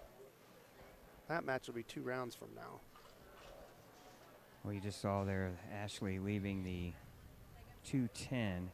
And here's the thing, too. When you have that kind of rev rate and you're swinging it that far away from the head pin, she has a greater chance of leaving splits like this, more so than probably Chelsea, who's playing a much more direct line. Yeah, the ball just comes in at it'll come back from anywhere or try to get there, and that's what fighting back is what hurts. If it just stayed out, you'd have a much makeable spare, obviously. But well, you know what they say, rev rate. You know, rev rate's powerful, but straighter sometimes is greater. Yeah, it really can be. You know. But if you're able to do both those things, that's hard to say. Teresa Dill Smith 245, still holding a lead.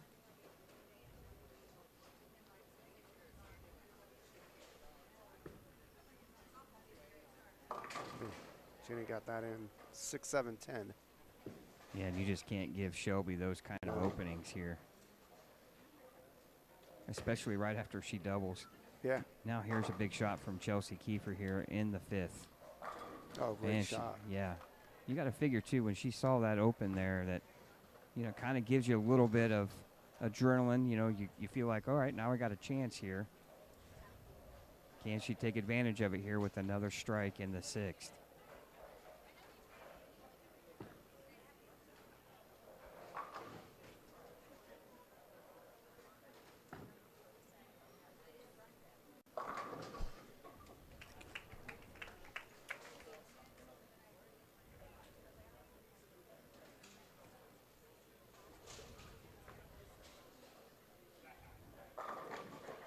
Oh, what a great horrific shot. break. Solid 9. Man. Boy, the bowling bloodlines in the Le Mans family run pretty deep, don't they? Yeah. They do. Here comes Shelby New. Yep. 3 in a row. Yeah, and if you're in the loser's bracket, that's the last person you really want to see, isn't it? Yeah. And she's just getting out and running from her opponents the last couple. Yeah, I mean, she just acts nice and relaxed. And Chelsea has a way to real be. solid game, too, here, guys. And Mhm. luckily, in this match, whoever does unfortunately lose will still have a life left. So could be seeing a rematch between these two at some point. But I'm sure Shelby's going to have something to say about that. Well, Shelby just left a 4-6-7.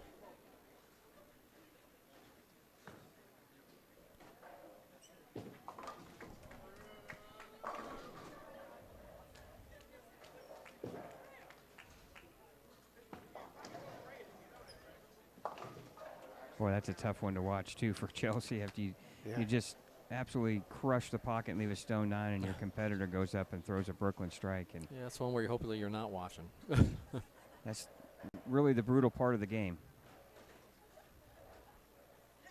And to be honest with you guys, Ashley still looks a little tight. I don't think her reaction's given her that opportunity to really loosen up. Well, she started out with the front 4, and typically when you do that, you know, you kind of loosen up a little bit. Yeah. But yeah, she definitely is not as relaxed as maybe she would like to be.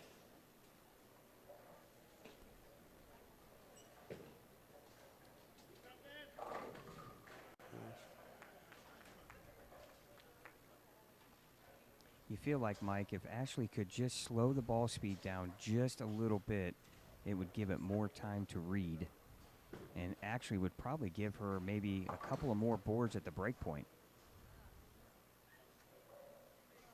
Yeah, that's a good point because it seems like sometimes her speed hurts her.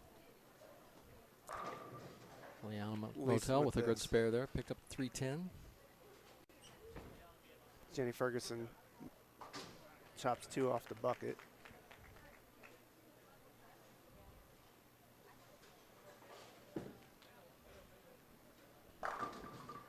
Nice shot.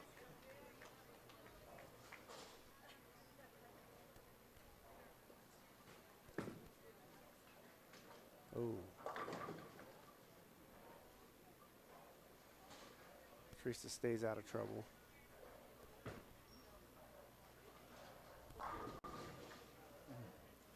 Chelsea with just no luck. Another good shot, 10 pin. Kind of a half 10. Wasn't flat, but kind of a half.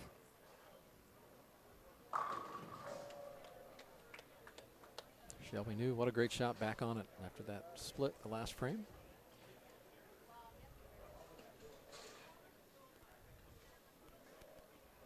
Well, I'm looking over here at the Linda Burns, Jennifer Thompson match, and Jennifer has opened in 2 of her last 3 frames, and Linda with a 20 to 30 pin lead here through 7. Teresa Smith down here picks up a tough spare, 4-count, a 6-count spare, but she got it stay clean. Oh, Shelby didn't like that. She got away with one there. Went through the nose. Fortunately, just the 6.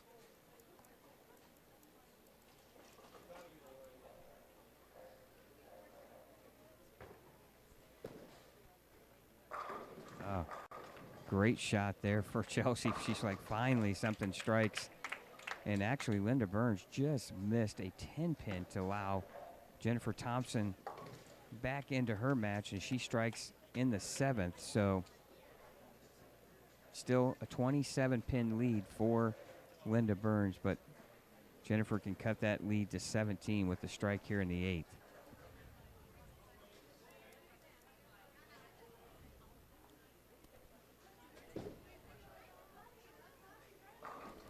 And oh, she gets it right there.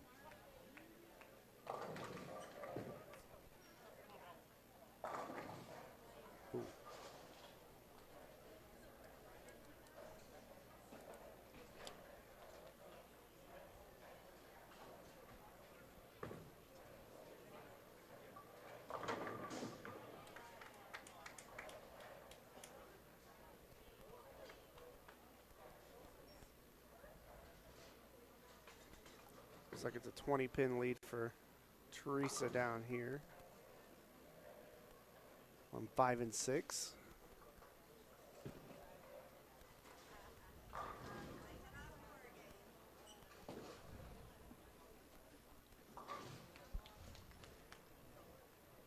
Well, you know, you know how the bowling gods work in mysterious ways, but Linda, who missed a 10-pin in the 7th, just left one in the 8th, and it's almost like the bowling gods are telling her, you got to make one of these before I let you strike. That's how you feel feel inside, isn't it? Oh. She's going to come out just to the right of the screen here. We'll roll over here a little bit. Oh, and she misses it. And she is letting... If Jennifer Thompson wins this game, if she's a cat, I'm not sure she has any lives remaining.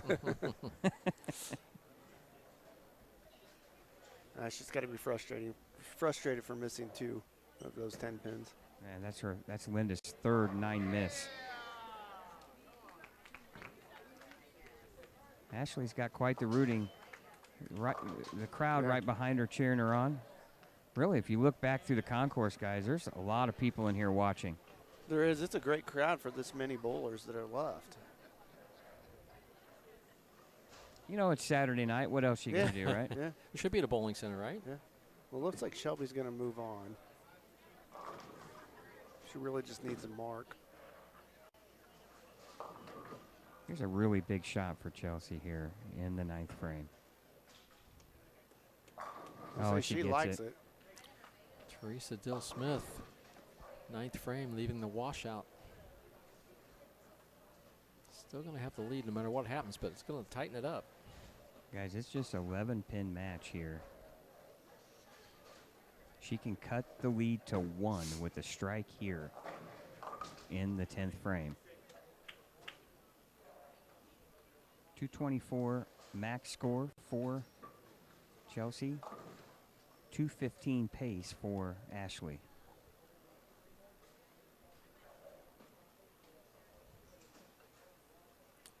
Well, Teresa Dill Smith has still in her destiny in the 10th frame. Needs a double to lock out Leona Motel. I don't know. Boy, and Chelsea throws a great shot and leaves a light mixer 7-pin. Just no luck for her. She's thrown her last 7 shots in the pocket, and she struck 3 times. She's done nothing but make good shots all day. She makes a spare. 203. Still going to force Ashley to show up here in the 10th frame. She's going to have to mark.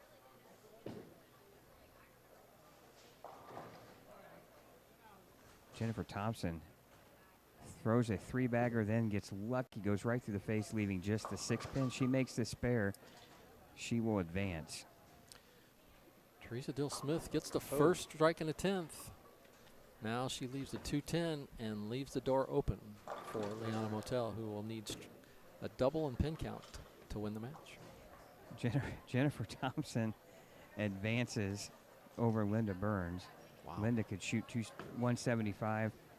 Jennifer already at 178. So she comes back down almost 30 pins and advances. And really, Linda did herself in by missing back-to-back 10 pins there. All right, we're going to watch 5 and 6 here. It's coming down to 10 frame. She needs a double and good count.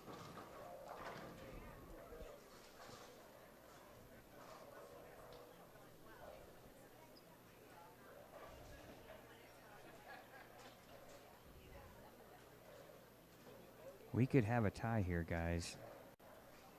You're talking about the match on 13 and 14? Yeah, well, Ashley just left the 2-4-5.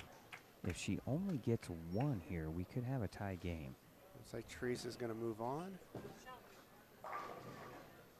Oh, great cover. And she picks it up. Yeah. She'll advance to the finals of the winner's bracket. And unfortunately for Chelsea, she bowled a fantastic game. Clean 201. Just no luck with the carry there in frame 6, 7, and the first ball in the 10th. Yeah, she's going to face Shelby New, and it's going to be a pretty good match.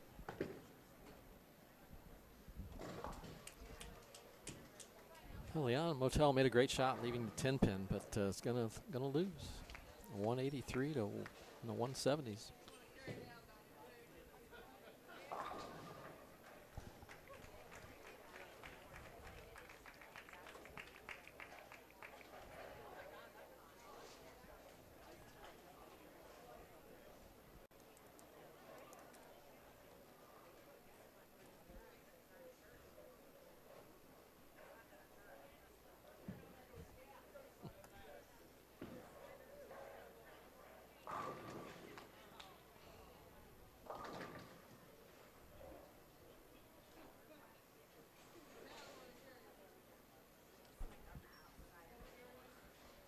All right, guys, I'm going to try to get a word here with Jennifer. You stay right there, Jennifer. All right. Okay. You've had 2 really close matches here. Right. But we were laughing because we thought if you were a cat, we're not sure how many lives you have left. But so what's it like right now for you? I mean, obviously it's got to be exciting to advance, to win in advance, but stressful, isn't it? Very stressful.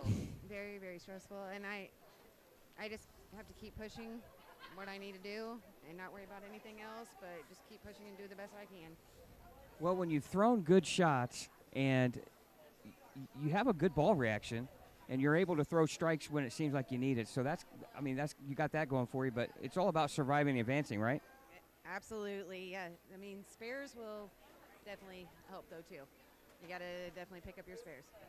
Well, you're advancing, and there's only a handful of you left, so you got to be excited. You're not that far away. I am blessed and excited, absolutely. All right, best of luck. Thank you very much. All right, Jennifer Thompson, guys. And we have 4 left in the 1-loss elimination bracket. So if we get those 4 bowlers that have 1 loss to report to their next starting lane. All right, guys, I'm just going to pan around here. All the crowd here at Championship Lanes here. I mean, a lot of people here watching, and obviously exciting to see a good crowd here on hand watching the Queens here. So they know good bowling when they see it, right? It is a very good crowd. Very good crowd.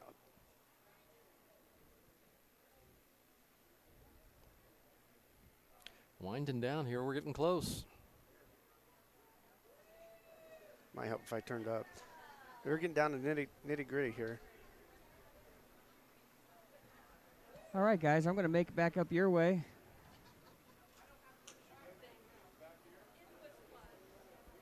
Once again, no practice balls. Start the matches, and off they go. No practice.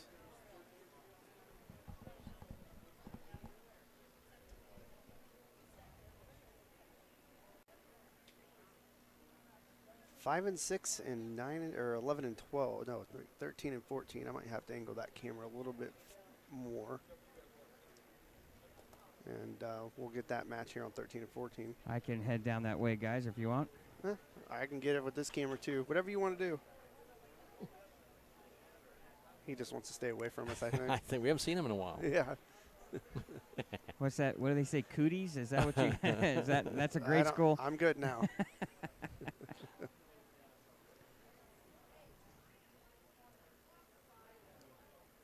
Obviously, Jennifer, playing with a little bit of fire here, but she's thrown good shots and struck when she's needed to. So, you're here for a reason at this point in the tournament. You've bowled good to get here.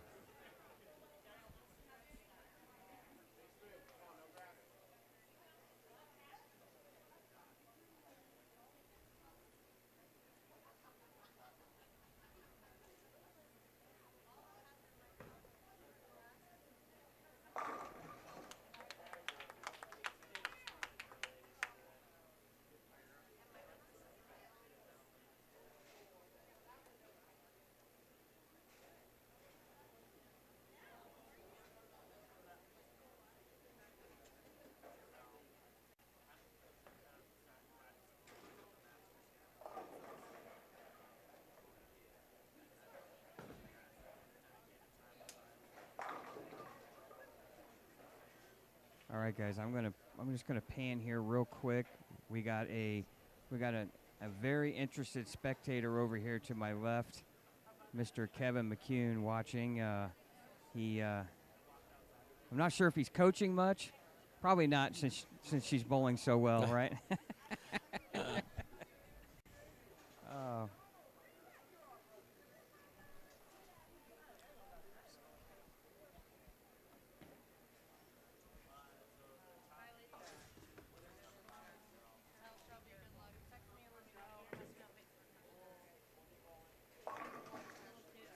Oh, Chelsea hits that 4 a little bit, gets a little wiggle, but doesn't knock it over on lane 5 and 6.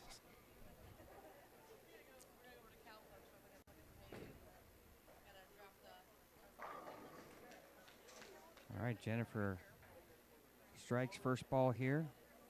And, Mike, it's really a tough break for Chelsea, who did get much luck in her match against Ashley, and then she gets Shelby New in the next round, right, in the losers bracket. Yeah, there's a couple. There's a couple of tough matches here. A couple of tough outs if you get the wrong opponent here towards the end. Yeah, and I just realized I said Shelby's going to be in the winners bracket final. I was totally wrong. She's still in it, though. She Yeah. is still in it. Started with a strike. This is for 2. Which that's the best start we've seen on that pair yet, and that's 2 really, really good shots by Shelby New.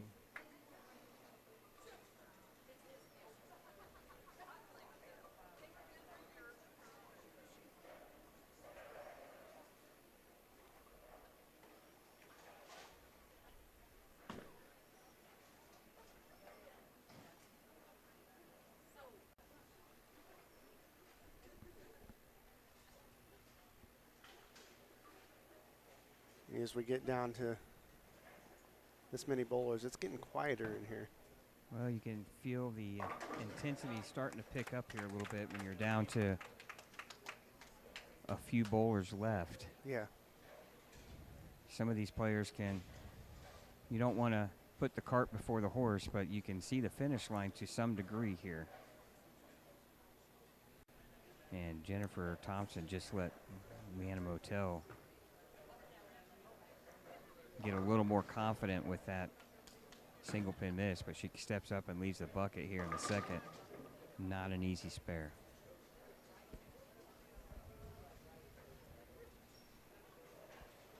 Chelsea going high, leaving the 6-10. Shelby New starts out with the front 3.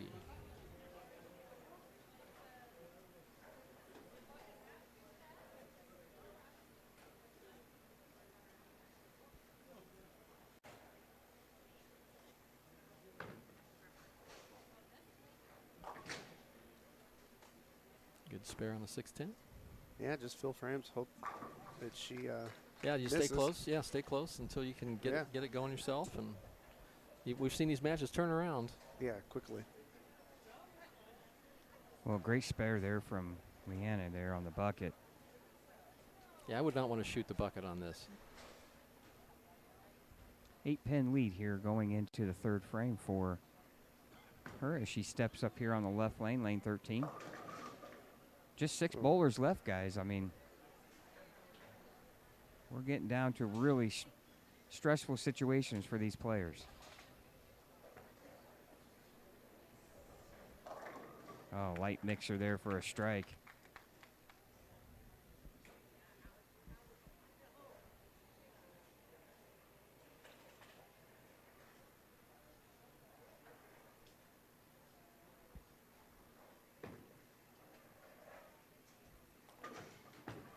Chelsea Kiefer opening after the 2-8-10, 9 out.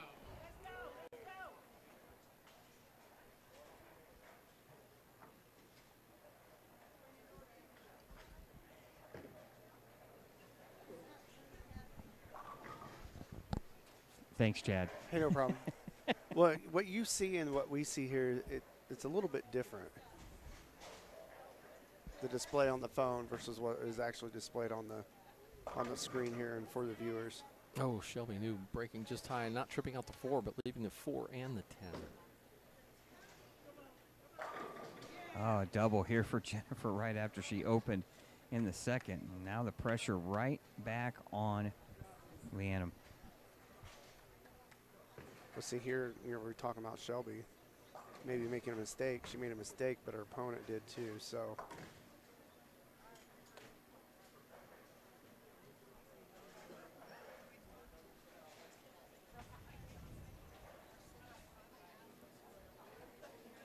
Shelby holding a 22-pin lead after 4.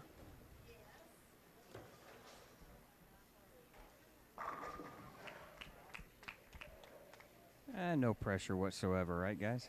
That was a great shot there. Just calmly steps right back up and throws a double. Take that lead back to 8 pins. Shelby New back with a great shot. Half pocket. Plenty of power. 6 into the 10. Starting another string for Shelby New.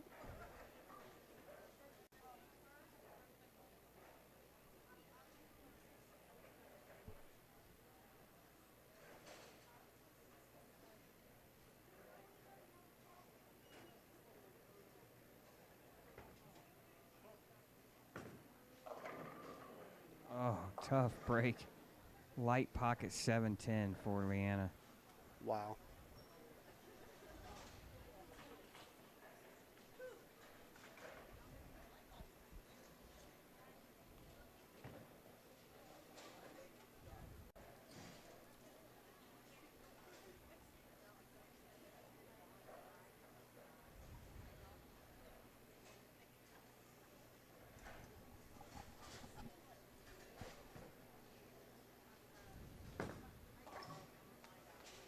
All right, smart play there. Just gets the 1. That's 2 pins there. 92 in the 5th right now for Leanna. Now that lead goes right back to Jennifer here in the 5th frame. She's got a double working.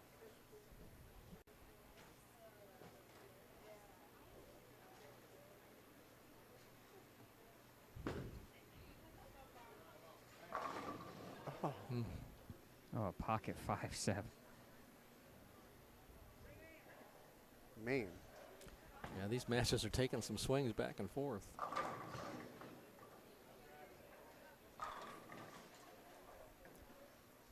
Chelsea comes back with a strike after a couple of opens. Shelby New working on a strike, though. She can really extend her lead here. Ah, what a shot. Nice shot. Got a great angle from here to see that. Uh-huh.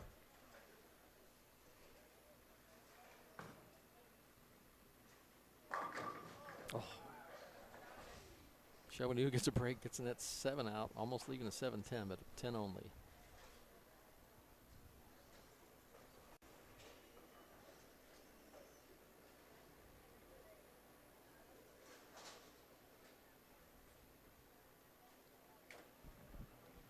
Well, just a 4-pin match here after 5 frames. We'll make it 2 now with the 2-4-5.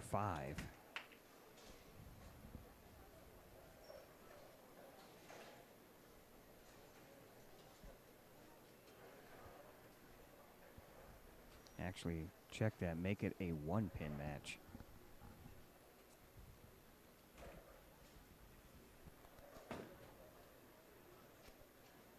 And good spare there.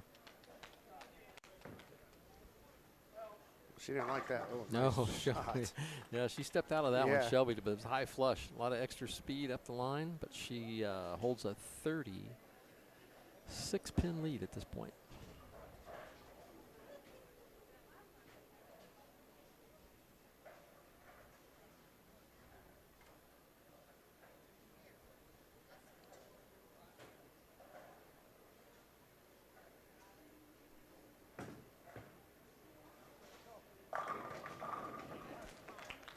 Great shot there in the 6th frame.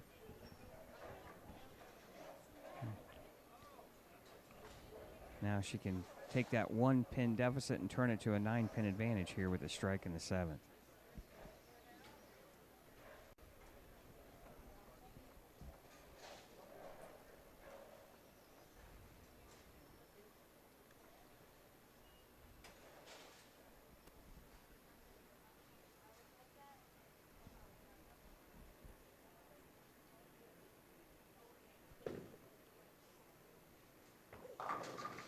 Oh, almost got that crossover. That would have been a big shot, too. Speaking of big shots, Liana just doubled in the 7th to take a 9-pin lead now over Jennifer Thompson. 7th frame here.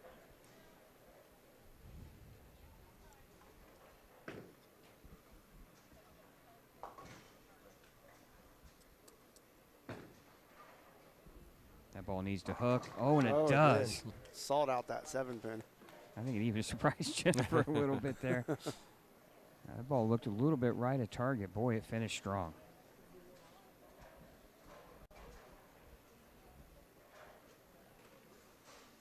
See if Shelby here can increase her lead.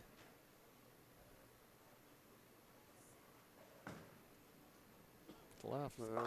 Oh, trips the 4-9. Ball broke loose a little early, but Yeah. boy sat up there and trips at 4-9. Wow, great shot for a double. Extends her lead. She's shooting in the 2 teens. Good shot. Shelby New shooting in the 2 teens, and Chelsea has 2-0 left. All right, Jennifer takes a 1-pin lead here. Back with the strike in the 7th and 8th frames. Now Liana can take a 9-pin lead right back with a strike here in the 8th frame. This match coming down to the wire. Solid 9. Yeah, finally she left something, you know. Oh, the 7 fell? 7 fell, just the 5-pin, guys.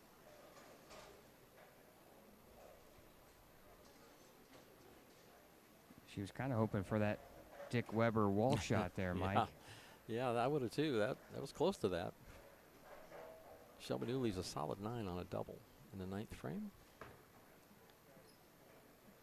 Makes the spare and is going to need good count in the 10th.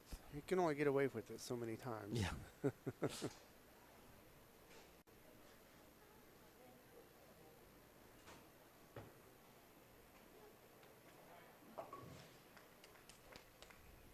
Looks like Jennifer's ball is revving up a little bit harder down lane, and that's giving her a little bit more power at the pocket. I'm not sure exactly what ball Liana's throwing. It looks like the 3D attack. Yeah, that's what it looks like here too.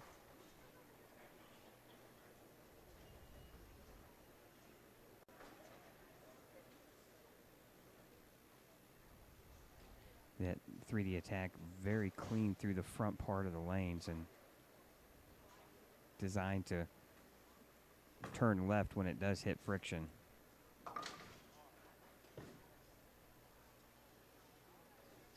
Really another kind of surprise here a little bit. Ashley Jackson hasn't thrown a shot on the warm-up here.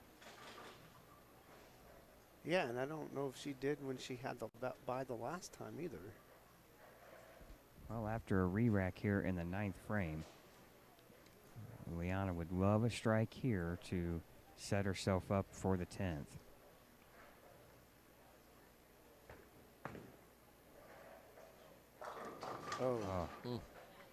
Good shot. Great shot. 6-pin went right around the 10. It looks like Shelby's going to move on down here.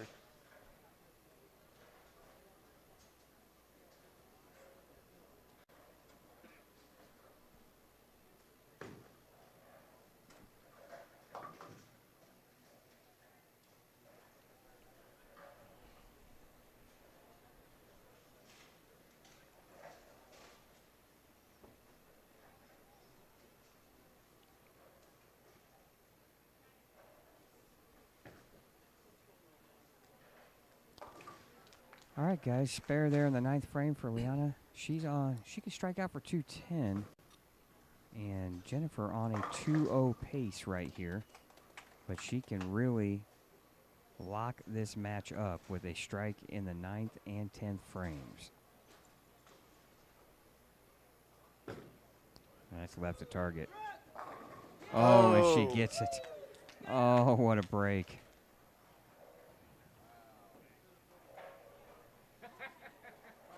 Well, now she just needs a mark in the 10th frame here to advance. If she advances, she will bowl down on 15 and 16. I might have to have you come down here and hold the camera, Chad. You can bring us that match, Scott. It's the last one you have to do. Oh, okay. Unless you have somebody down there who wants to graciously volunteer. Oh, there's another great shot in the 10th. And that's going to advance Jennifer Thompson. Like I've said, guys, you know, she's missed some easy spares here and there, but when she's needed a strike, she's been able to throw it.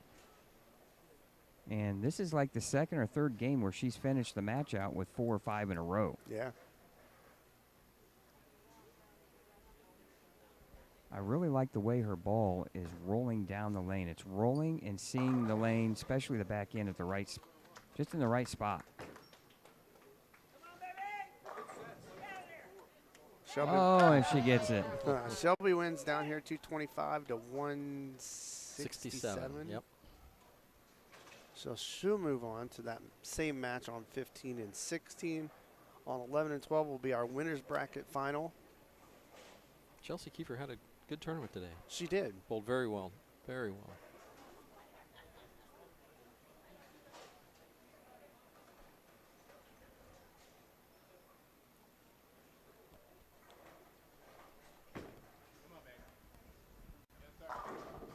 Wow. Good spot for it. Nice game there for Jennifer Thompson. 232. She'll defeat Leanna Motel in the losers bracket, and she'll find herself one more match away. She's getting closer, guys.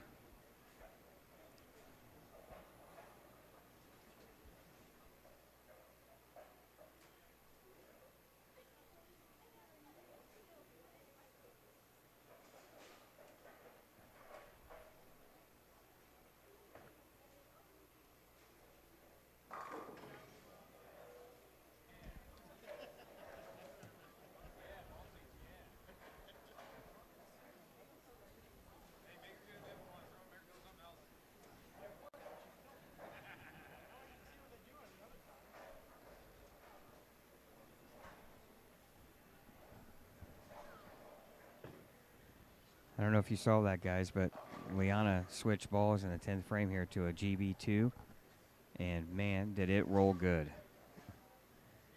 You don't want to say woulda, shoulda, coulda, but boy, when you see that ball reaction, it makes you wonder.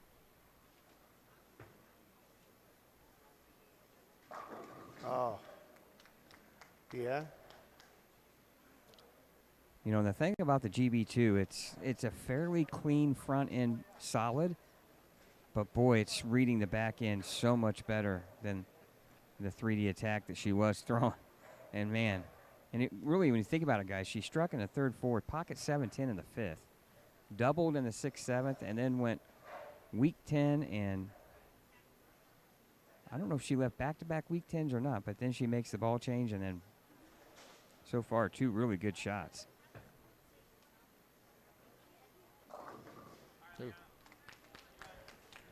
All right, guys. We down to what? Are we down to four? Four ladies? Yep. Yes, that's All right. right. All right, we'll get down here to 15. Where are we at? 15 and 16? Is that what you said? 16. All right, we'll get down here, which I'm right next to you guys. I got a long walk.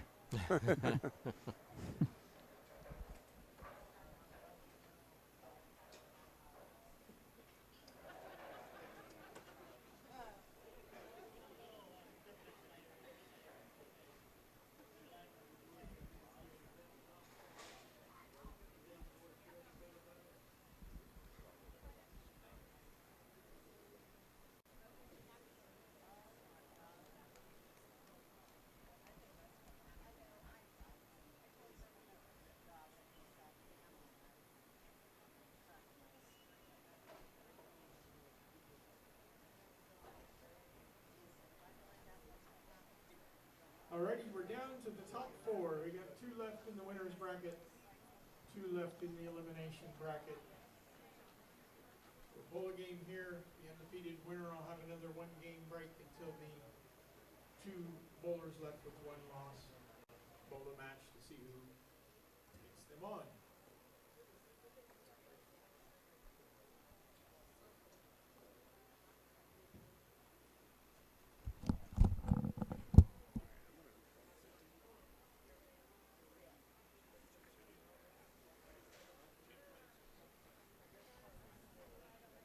Here we are in round 6. No practice. Yeah, no practice, and I got a death grip on this camera stand. Yeah, you got the claw grip going down there? Yeah, I had to switch hands because it was, you know, when you're trying to hold it steady, and I'm, you know. Yeah, You you're know, just pinching the nerves down there. You won't have any of those numb. Yeah, I'm a commentator. I'm not a cameraman, you know. I don't know. Let alone at the same time, Yeah, right? right, yeah.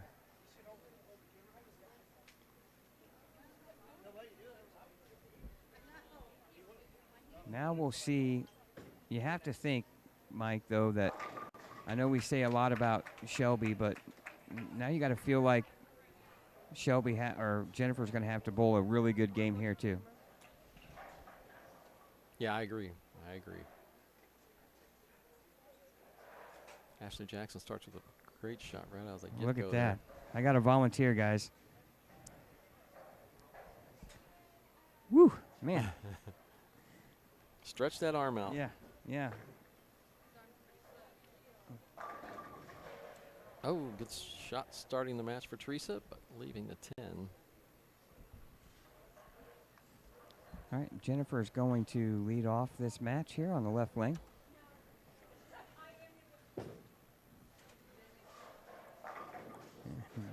She starts off right where she left off on the previous match with a strike.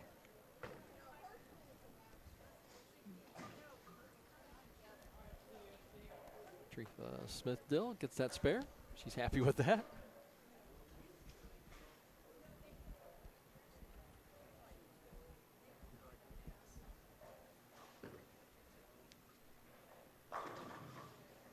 Flat 10 there for Shelby, and I'm going to sneak right over here to her coach, Dylan Holford, and try to get some insight here. Dylan, what ball is Shelby throwing, and what's her game plan and strategy? She's throwing the ball really well today. She just needs to make good shots right now. The lanes are transitioning kind of different than what we anticipated. But as long as we can just make good shots, follow through with the game, and avoid mistakes, that's what we're looking for. Yeah, she just made a 1 there. It looks like she's throwing a roto grip ball. Is that a UC2 or what ball is that? I believe it is the RSTX1. She ended up hitting that with a lot of surface before we ended up doing the match play part today. And to touch on the mistake that she had, I learned something from Carmen Salvino a few years ago when I talked to him. And he told me, if you're going to mess up in the first 3 frames, because you still have, 230, 240, even if you strike out the game. So he told me, if you're going to mess up, this is the time. Well, and you're right. First frame doesn't hurt you that much, but she's shown all day, Mike, that she's been able to throw a lot of strikes when she needs it. Yeah, she's in every match, and obviously a great shot maker. And if you look at any one of the 4 left, I have no trouble seeing any one of them coming through with this title.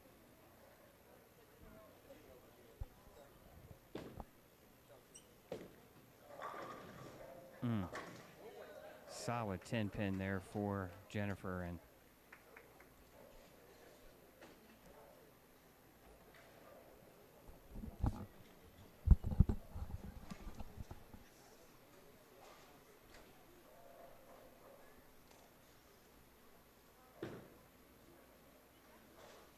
a good spare. That if you want to say there's been any weakness to Jennifer's game today, it's missing easy spares. And if she can convert the spares she should convert, she's been able to strike an awful lot. Last game I believe she still had an open and still shot 230. So she's been able to string strikes. Ashley Jackson, last 2 shots just not quite getting there and leaving this time the 2-7. Another solid 10-pin.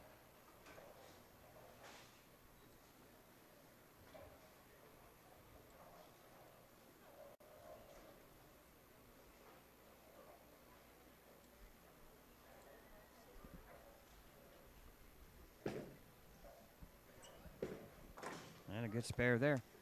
Oh. Ashley Jackson just hooks by the 2 and gets only the 7 for 9 out. Teresa Smith-Dill is working on a strike in the second now. Spare strike. 3rd frame.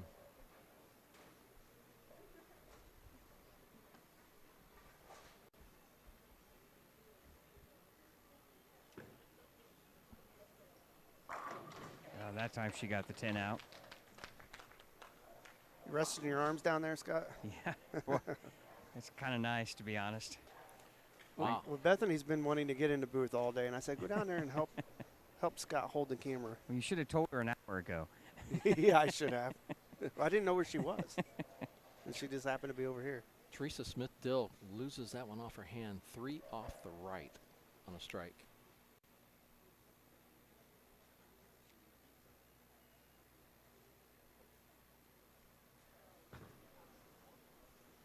But she's on a strike, so she's Nice not losing shot. count. Not losing count, so needs to get this spare.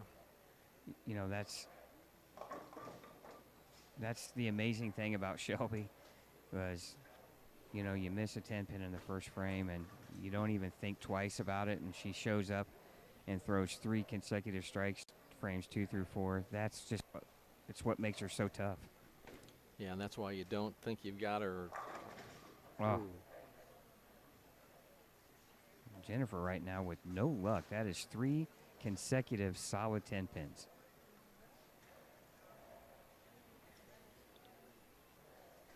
You know, Mike, when you have the 6-pin wrapping around the 10, what kind of adjustment would you try to make, if any at all, if you're Jennifer?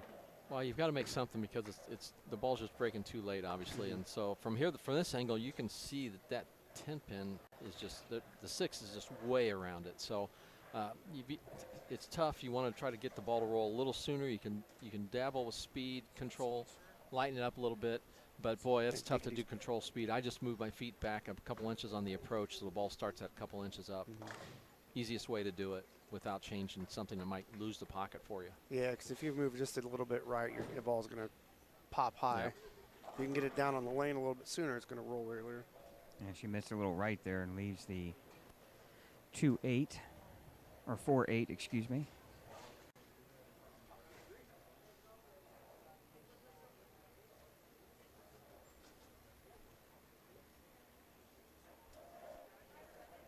And now Shelby with a 11-pin lead. She can make it 21. Oh, wow. Sure, Ashley Jackson goes really high. 5 count through the middle, but probably made an adjustment off those last 2 shots where she just wasn't quite getting the ball up. And that's what, out there, it's really tough to make those moves because, you know, wherever you move, you want to go, it's going to go the opposite way. So, yeah. And it's a makeable spare, but boy, it's a tough one. right, and right after Teresa goes 3-5, then 9 spare, you feel like you might have an opening here, and she's not able to take advantage of it.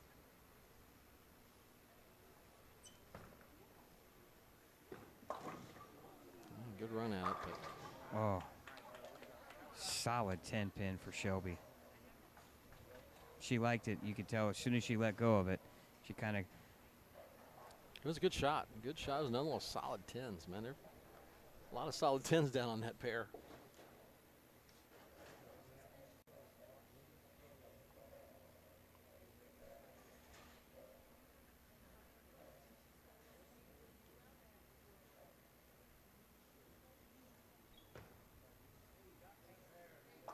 And she converts that. You know, Shelby and her boyfriend Dylan Holford, they won the doubles sweeper the night before the Indiana Masters. So, you know, a little taste of victory not too long ago for her, and just showed just how many times she bowls good here in this center. Yeah, I'm pretty sure she can probably do that about anywhere she wants to do it. She's a good player. 12-pin lead here. 6 frame. Oh. Oh, and she misses right, and the ball doesn't finish. The 1-2-10 washout. Teresa Dill Smith comes back with a strike. That'll advance her 1-pin lead to 11.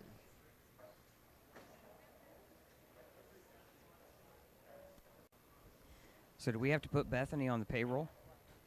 I mean, she didn't ask before she started, so I don't know.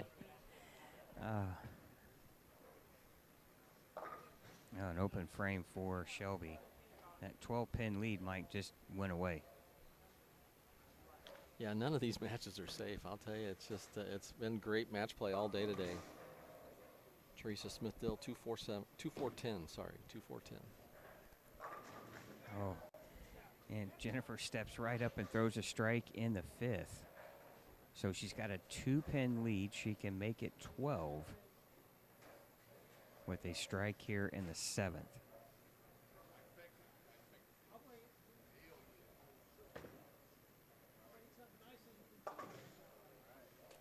Boy, and Teresa leaves the door open there for. Yeah, it's back and forth. Back and forth.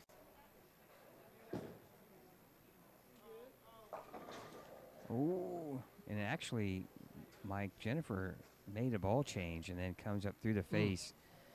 And she was going to leave the 4-7-10. The 4 fell late. Now she just has the 7-10 split here in the 7th.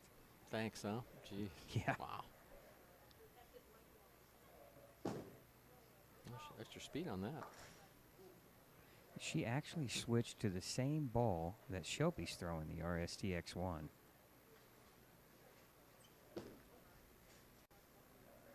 Oh my. Ashley Jackson 5-count washout. I'll tell you, it's just you're getting every time you make a move to counteract something, you get the opposite. It's just it's been interesting watching this match. It's just a battle back and forth. Kind of surprised, Mike, that Ashley's not throwing something with a little more surface on it, just to get that ball to read just a pinch sooner. Oh, great spare. Cover. Great spare. Yeah, Chad had talked about that earlier, several rounds ago about doing that, and that's when you had actually talked to her, and she felt like she was not, it was more nerves, and she hadn't settled down yet. So I think she's kind of got caught between, what's actually happening with the lanes and what's happening, as far as her approach and getting too quick with her feet. So, you get into that, you start second guessing yourself a bit. Well, and that's when you could have gone to the warm-up pair and just thrown another ball just to see what it does, especially on a warm-up pair that they used in competition. I was away. What happened? Did she switch balls? No. No. She every time he talked about going to something with more surface on it because she's getting that back and forth over under thing. Okay. Great shot there. Come back with it, and I think that's the thing. She's one thing that's very positive is that she's confident in what she's doing. So that's a very important point. Whether it's working or not, it's another story. But you got to believe in what you're doing, and she's fought her way through these matches. She's in the undefeated bracket here, so the winner's bracket. So, but yeah, it's hard. Oh. See, and you just kind of wonder, too, how tight down lane is this right lane? Because Teresa's having the same issues. And she's more direct. So, yeah, it's just not making any move in the back end at all. Well, and Ashley has a much greater rev rate than Teresa does. The only difference is, like you made a comment, too, before, Mike, is Teresa throws it much softer speed-wise. Open frame now. You know, that so far the big shot of the match is that five count washout pickup by Ashley Jackson. Absolutely. Well, and Shelby in the 8th frame threw a great shot, left a stone 9, picks it up. It's only a 9-pin match here heading to the 8th frame. And another ball change here for Jennifer. Oh, this ball doesn't come up at all, leaving the 1, 2, 8. I'll take that. I'll take that 3 solid 10s in a row look rather than that. Yeah, right. At least you're hitting the pocket. Yeah. Yeah, I would kind of surprised she got away from that ball, and you know, maybe Shelby's 3-bagger there kind of talked her out of it, but possible. Yep. I'm not so sure I wouldn't go right back to it here in the last couple frames. She does switch back to that ball and to pick up her spare, so we'll see if she sticks with that in the 9th here on the left lane. But you know, it's right. You can't just sit there and just take it. You gotta figure it out and make a move when you got to do with whatever you're believing in. You know, whatever your confidence level is in that.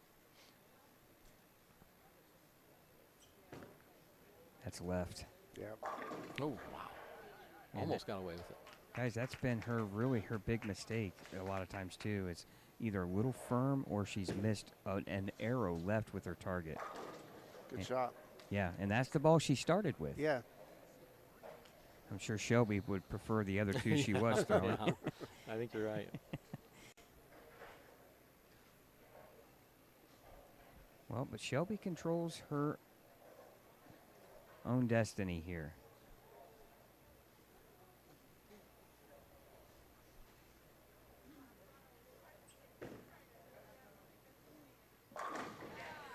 Man. Clutch. What has she done all day today, guys? Yeah. Strike when she needed it. Yeah, strike when it matters. Yeah. Well, 2 here in the 10th would lock up the match. A strike here, though, Mike, would force Jennifer to get the first one at least. And Jennifer's just hoping to carry. I mean, well, her last shot when she went back to that ball was really good. So here's a big shot for Ashley.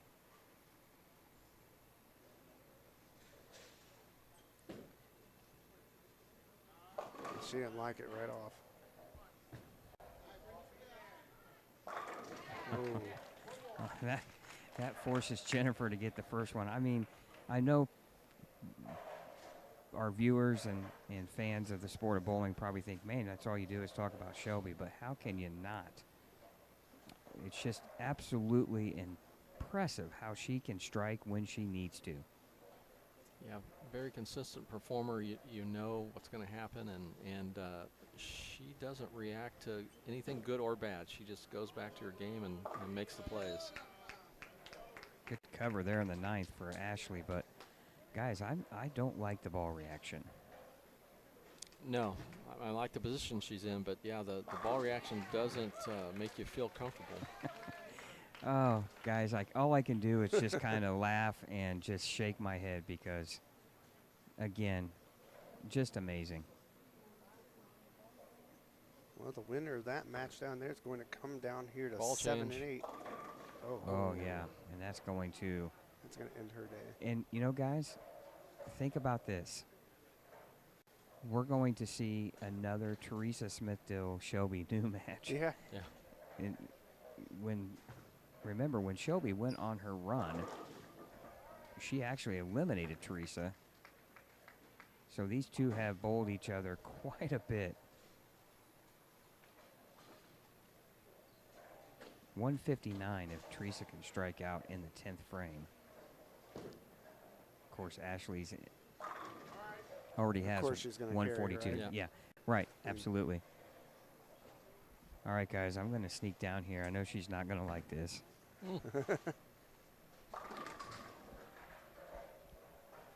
At least the camera won't be on her.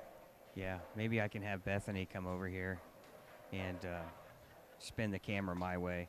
Ah, she did. Now. We didn't even have to train her. Yeah. Well, guys, Shelby, I just laugh and shake my head because at the number of times you've thrown strikes when you needed to in the 9th and 10th frame, well, how do you do it? That's what I want to know. Well, I will say today's been a roller coaster for sure. Honestly, just college helped me a lot with that aspect of things. Just, really buckling down, focusing, and making the shots when you need to make them. It's kind of helped me, I would say. Do you feel like sometimes early in the game you just got to stay out of your own way and just throw the ball and what happens? But, man, when you do that, you make a few mistakes, but then you throw a 4 or 5 bagger to end the game when you need it. Yeah, I definitely need to stay out of my own way. Spares today, early on during qualifying, were great. Like I hear a match play, and they've not been the greatest. So that's kind of hurting me right now, but throwing some strikes to make up for it. So hopefully these next 2 matches, or if I can get that far, spares will come my way. Well, you're just 1 match away from another shot at a Queens. The last time you won, you knocked your sister out in 2 games because you were in the losers bracket then. And if I remember right, you ran into Teresa Smith-Dill somewhere in some point of that tournament too, and now you're going to face her in the next round. You know what it's going to take. Any strategy going to stay right where you're at? Honestly, I think I'm going to stay right where I'm at. I'm pretty close to the pocket. When I miss, I'm still leaving pretty close to makeable spares. So I'm going to stay kind of right where I'm at. Can't take anything with grain of salt. Teresa's a great bowler. So, yeah, we've been here before. She's a great friend and always makes it fun to bowl with. Yeah, for the rest of the guys, I'm going to speak for them, but we just want to say thank you for bowling so well and making it so much fun to watch. Oh, yeah, no, thank you guys for putting it on and live streaming it for everyone to see. I appreciate it. All right, best of luck. Thank you. All right, Shelby New, everyone. Ashley Jackson's going to be our #1 seed. But first, doing just enough. Yeah, we have 1 more match to see who's going to face her in the championship match.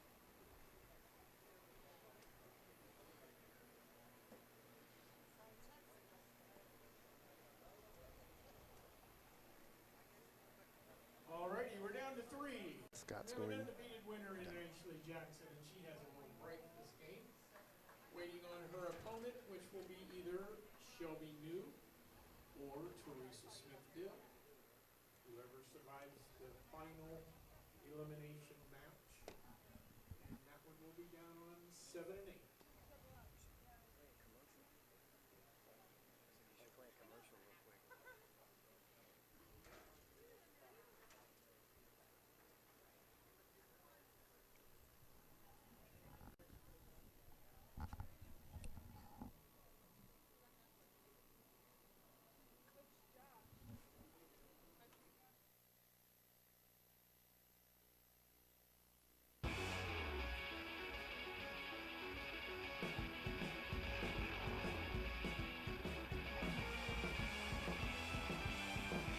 When you bowl a ton of games on tour like I do, it's all about comfort and feel. That's why I choose Big 4 socks. Find Big 4 Socks at a pro shop near you or online at big4socks.com.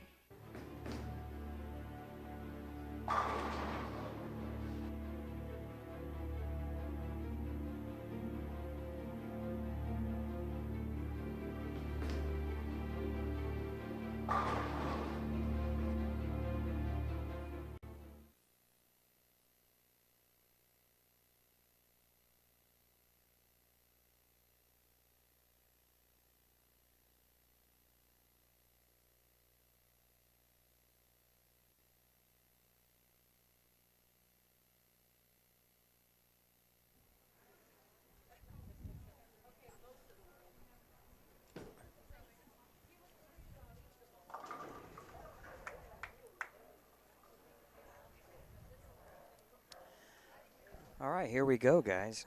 Back in the booth with you. And always a lot of fun to talk to the competitors. And I know some of the ladies, they're like, oh, brother, But, it's a lot of fun to do that. And I was asking a few questions. I think Shelby's 27, and she went to Huntington College and bowled there, which is just up near Wilton, Huntington, Indiana. Yeah. So, but you know, and really, you know, my comment to her, you know, thanking her is just as a fan. Yeah. You know. You know, the way she goes about it, the way she performs in the 10th, I mean, all of it, the smile on her face, but then the toughness she shows. And, I mean, it's just, yeah, she continues to go out there and perform, just no matter what the condition is, what the scoring pace is, it doesn't matter. Well, obviously, Mike, your credentials are much greater than mine, but just as a competitor in bowling and tournaments, you know how hard it is to execute and then get the result when you need to, and she's done it every time today. It's just absolutely incredible. It's almost like she needs that open to get going. Yeah. You know. Yeah. Because you know if she does that, oh, here she comes. It's going to be 3 or 4 in a row. That's right. I guess we'll test that theory again here.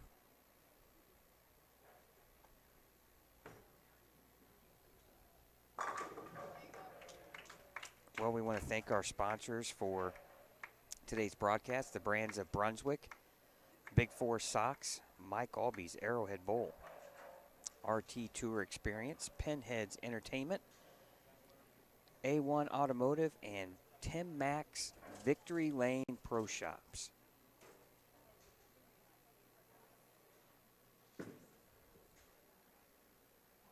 See, Teresa made a ball change, and it's a good one. Yeah, that was a good shot there. Well, if you give Teresa some dry boards down lane, you know, Teresa's a very accurate player. Give her a ball a little bit of finish, and she's going to be tough here. Well, she's got that mental toughness as well. You're not a champion in this event unless you don't have all the total package. So, yeah, you expect her to be a tough competitor, and actually an opportunity to win is always there for her as well.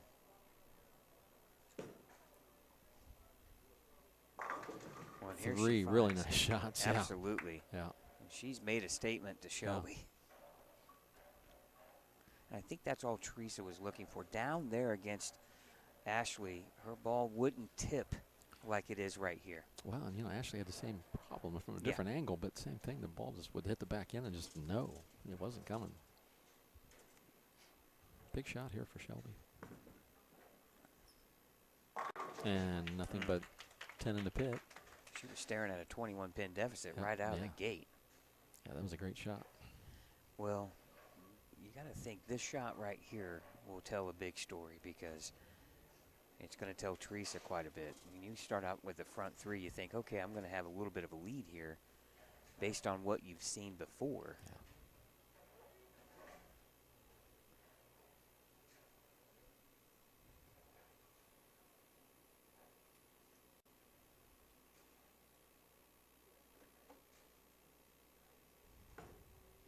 Left. Good break. Good break, breaking that down.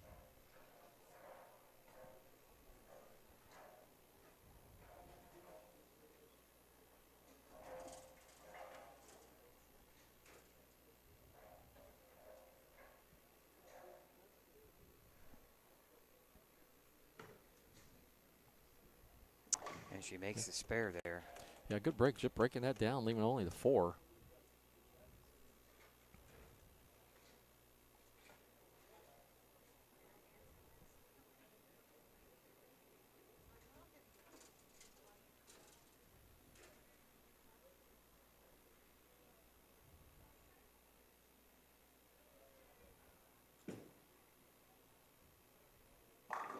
Beautiful shot. Wow.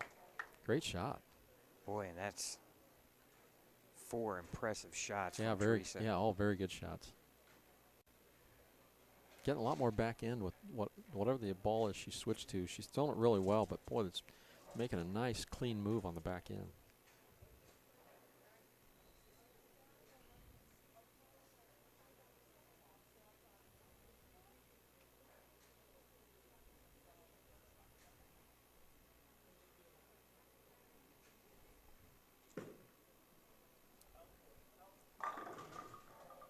Crossing over, leaving only the 5.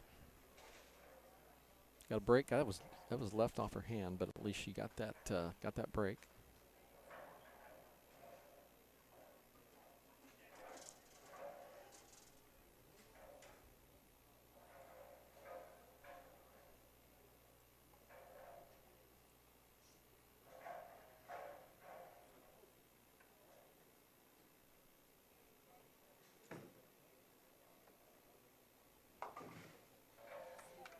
knocks that 5. She'll take it.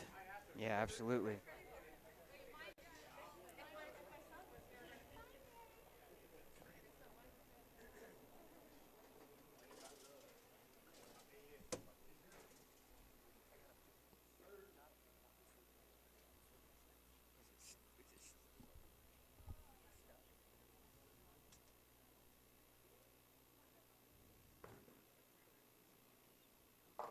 Oh. Looks like a little bit softer with that one. Looks like Shelby got a little soft with that one. Boy, breaking high, leaving it 4, 6, 7. Yeah, she can't afford any mistakes right here. Yeah, she's fallen. When Teresa's locked in.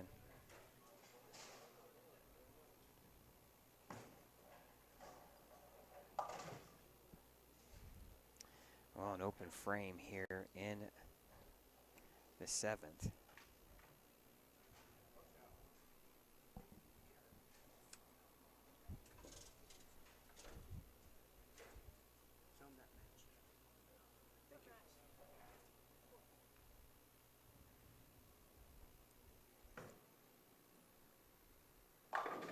Oh.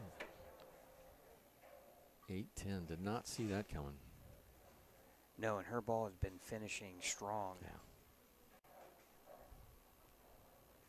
all day. She's always got good ball speed, but still, it's not affected her. I think she just didn't catch that one quite as good as she has, but still didn't deserve the 8-10.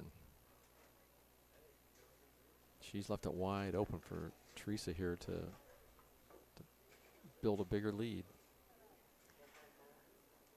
Well, right now, we just want to let you know we're experiencing a little bit of issues here with our cameras. Oh, great shot by Teresa. Half pocket, 6 into the 10. Plenty of power. After 2 opens by Shelby New, this gives her an opportunity to continue to add to her lead. All right, we appreciate your patience there.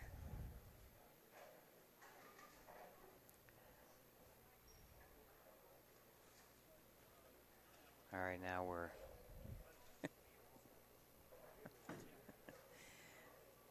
there was a little bit of panic mode set in here for Chad as he couldn't get the cameras to switch.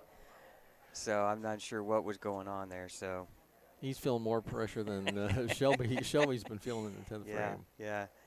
It looked like a deer in headlights there for a minute. Boy, the pressure is on Shelby now, especially after the double by Teresa Smith-Dill. Well, and Shelby's got the double sheet. You don't want the double open here. And well, she's in a point now. She needs to make this spare, and then she's going to need to throw strikes to get out of it, but she's going to need some help. Well, and now Teresa. Sorry, guys. That's all right. Hey, you know, it's technology. Sometimes it fails. I hit a button. I didn't even realize I hit it. That was the problem. Just give me the on and off switch. That's about the only 2 buttons I can use. Oh, that's what I was doing. I was like hitting every button I could, and I was like, oh, wait a minute. I was just in this screen. What did I do there? Yeah, and right now you can just see the deflated look here on Shelby. Shelby throws can strike on the 8th, 9th, and 10th for 192. The pace Teresa Smith-Dill is on is 230. She's going to have some serious help. With count loss, yeah. Yeah, absolutely. Good shot. And really the weird thing is, Mike, when she stepped up in the 2nd and 3rd frame and just 10 back, you thought, okay, we got ourselves a match. And then it just kind of got away from her there a little bit. Well, I mean, you know, that's what happens. You're the only 2 out there, and like we talked about, it can come on you, and then it's tough to shake off. I mean, because you're right up again, and you just need to you need a timeout. You know, you just kind of call back and. Yeah. But the shots that Teresa Smith-Dill has made are absolutely awesome, and is winning this game on her own. Well, and you don't think that Teresa's pin reaction and ball reaction hasn't worked into Shelby's head just a little bit, knowing that she's got to be perfect? Sure. And yeah, no, Teresa's went out and she's won this match on her own. Absolutely, absolutely, and it's impressive to watch. Yeah. Remember, she's coming off a 150 or 60 game. Yeah.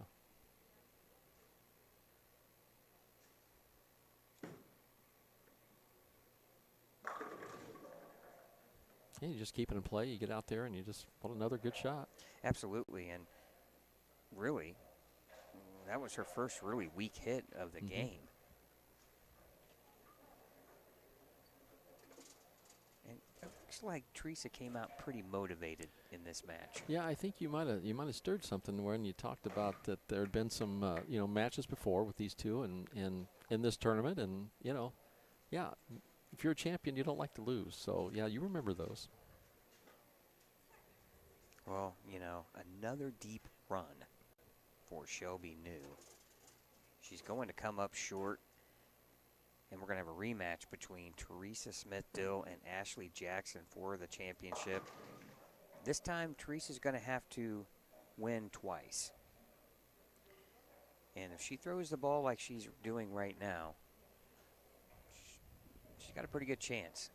Yeah, I mean, I think one thing is, 9 and 10's been a pretty good pair, and that's where they're going. So it's be interesting to see what the look is on that pair.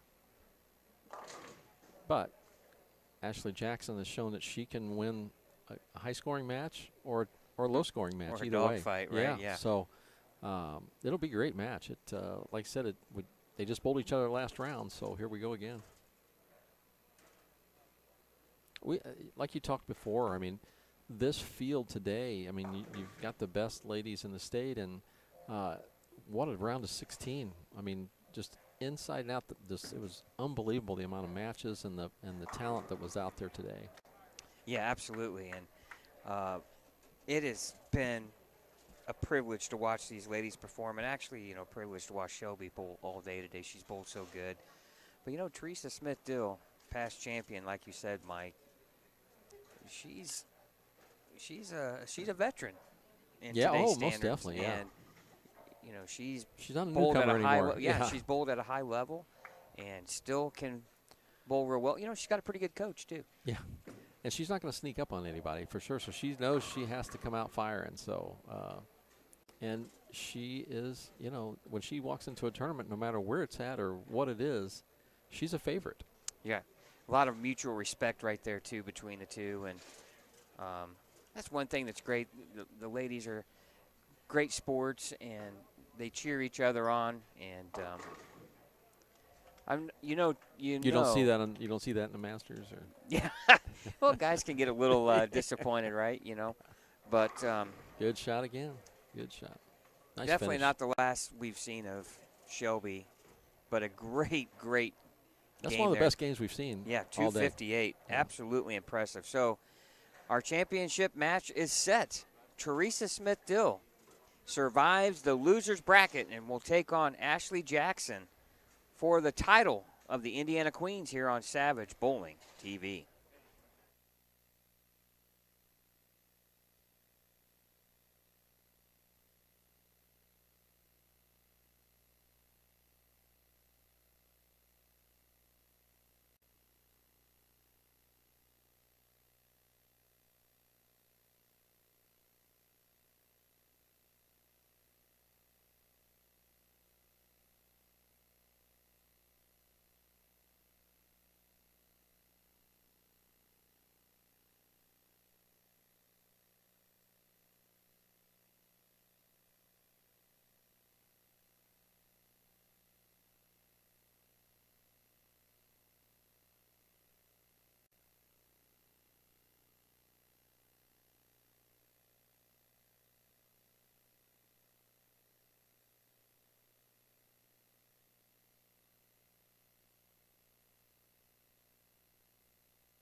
All right, welcome everyone here to the Indiana Queens Championship match. Just about to get underway here. Scott Gilmore, Mike Aulby in the broadcast booth. Chad Lester, our director, producer, and jack of all trades. And Mike, it's been a heck of a day here. And we're one match away from finding out who will win the 2023 Queens Championship, and it's either going to be Teresa Smith-Dill and Ashley Jackson, but Teresa has to defeat Ashley twice, and she lost to her in the winner's bracket not too long ago. Yeah, Ashley's bowled all different kinds of matches today, and she's won, like you said, the dogfight. She's won the high-scoring ones. She's did nothing but make shots. The one game against Teresa a couple rounds ago, she picked up a 5-count washout that basically won the match for her. So look for her to do what she has to do. But if last match is any indication, Teresa may have found a little something there in her reaction, and so we'll see. But you made a great thought before we started. The round of 16 was some of the best rounds we'd ever seen, best players we ever seen. I think any one of those 16 could have won this. Well, and you're going to see some really talented players here perform. You're going to see a lot of rev rate, and really, to be honest with you, it's going to be interesting if Teresa has the same reaction she just had in lanes 7 and 8 against Shelby New. This could be a really high-scoring match.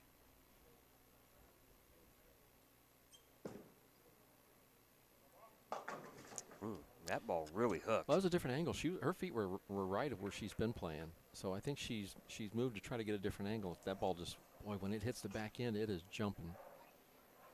That makeable spare, but boy, it's not an easy one. All right. Here we are. It's about 7:53 or so Eastern time here in Indiana. And we've been here all day and waiting for this moment right here, and really probably, who would you say has more pressure on them? Well, I mean, I think, obviously if you're the leader here and Ashley is in the undefeated side, needs to be beaten twice, it's very difficult to be too relaxed, but you want to come out firing. Now, it looked to me like the first frame she's tried a different angle. So, and right there, Teresa saw something different too. So, Ashley's comfortable again. Now she's back to square one if Teresa doesn't pick this up. So, I think now you've got the jitters are over. You've both seen a shot. Let's see what happens. But give me Ashley's spot anytime. Need to win one match and not have to be beaten twice. But oh wow. That was one heck of a shot. Great run at it.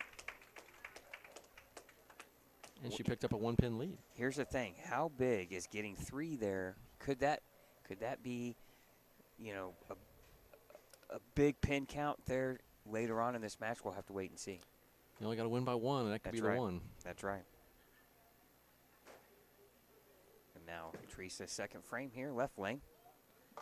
That one's a little left. Now remember, they haven't used this pair for quite a while. Yeah, and Teresa didn't like the approach there, obviously, and stuck a little bit, and the ball was left to target off her hand, so that's why she missed the head pin left. But it's not an EDC spare coming from the right because, the ball's going to be charging in the back end to the left, so it's a tough one to get. Sometimes you chop those off.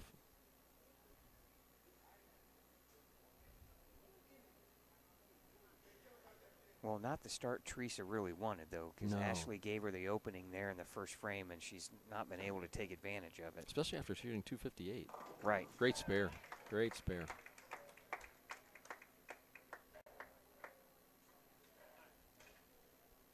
All right, we want to thank everyone for watching here on Savage Bowling TV, the official provider of all of the Indiana USBC scratch events.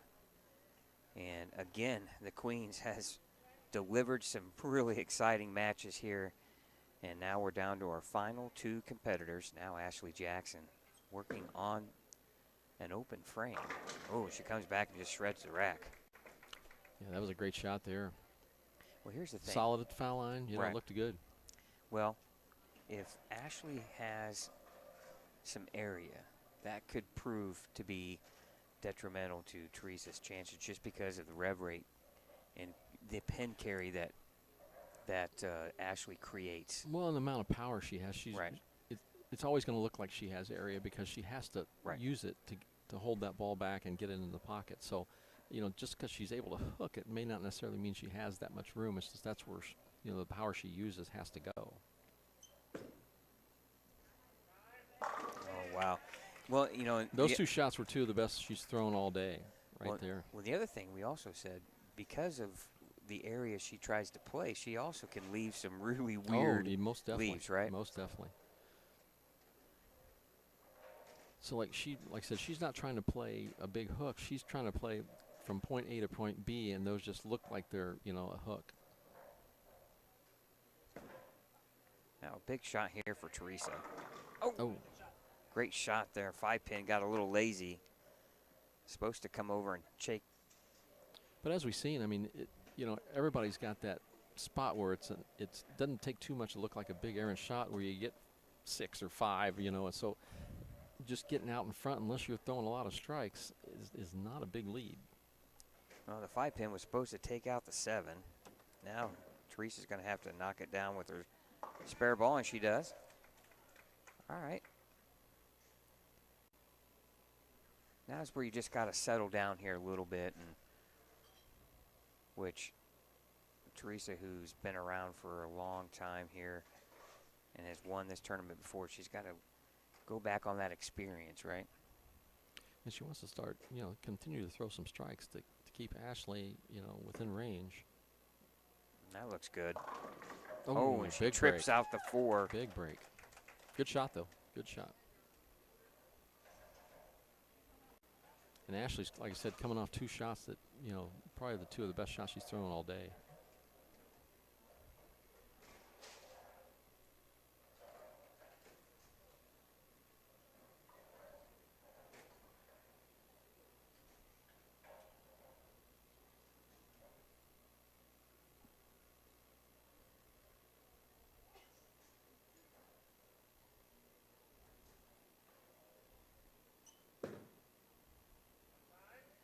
Oh, wow. Boy, those three last of the best shots all day. Yeah. Beautiful shots, the good, last 3. Good loft, but, you know, she's lofting, but she's not hitting up on it. She's hitting through it, which gets the ball down the lane. She plays that perfect angle where it's point A to point B. It looks like a big hook, but she's not looping it. It's just getting to the spot in good position to nothing but 10 in the pit. She's very determined, obviously, too, as you can tell. Almost $2,000 up for grabs here in this championship match. Winner will receive $1,200, runner-up $7. And as you mentioned, too, Mike, the winner gets a free entry into the USBC Queens.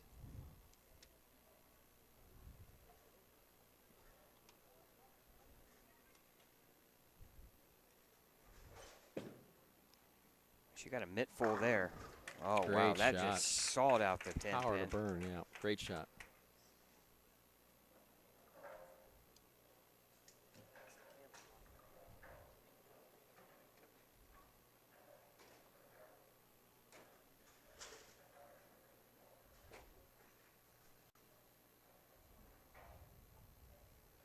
Now Teresa is really forced to strike here, Mike, in the 5th frame here.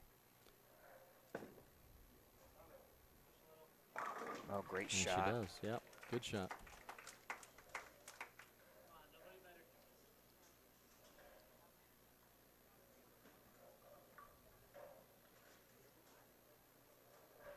You know, Mike, she's only down 20 pins. Yeah, you just got to continue to throw strikes and stay in it and, you know, stay close enough. You get a strike here, you're only down 10. You feel good about yourself because you have a 3-bagger. I think she has figured out both lanes here. Yeah, you got to let your opponent know you're still there. Oh, great shot. Light mixer here, and now we have a match. Yeah, keeps the pressure on Ashley, and Ashley has performed well so far on that. She just wants to keep making the shots she's making. They're both trying to stay within their game. And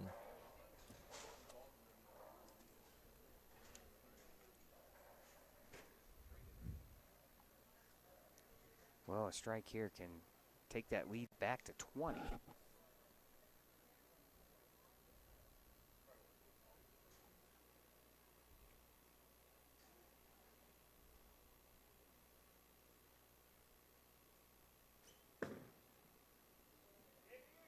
oh man, what a solid shot. 10.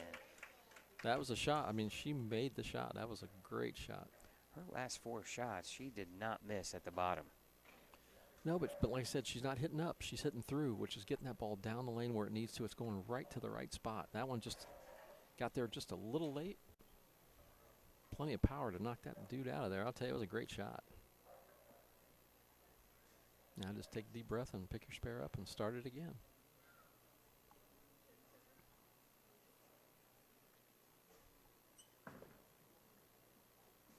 Good cover. Even though it's a single pin, every spare is a good spare, isn't it? Yeah, there's just something about those corners that get you, for me anyway. Yeah, well, and when you're under this amount of pressure and you're trying to win a major in the state of Indiana when it comes to singles events, every spare is tough. Yeah, so now I just want to take a deep breath and get back on it and start again. Right.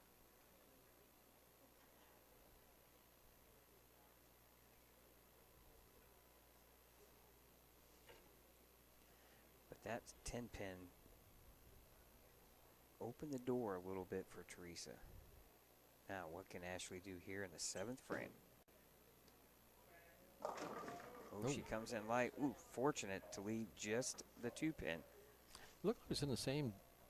Looked like it was in the same angle. Looked like it should have been good, but maybe she didn't catch it the way she wanted to, and just didn't roll up soon enough. But good break, getting just a 2-pin left. Still holds the lead with the spare. Really an impressive game to watch, though. She really gets a lot of hand. This is when you'd love to have lane talk and find out, know the rev rate and the ball speed, and just have, oh, no. That is a critical mistake. Well, we'll see what Teresa can do here with it. She's got an opening. And that's where you're just wondering what. Looks like Ashley, she obviously didn't clear it very well. She hung in it. Yeah. So she's going to do a little ball work there on the thumb probably. And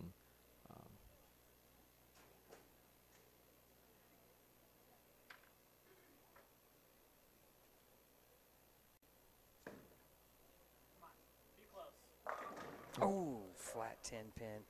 You know she wanted that one. yeah, she wasn't wasting any time. She was up there quick, ready to go, and knows what she needs to do. And now just pick that spare up and. Oh, spare here. We're back to pins now. We're back to those pins. Yeah, single 2-pin pins. lead. Yeah.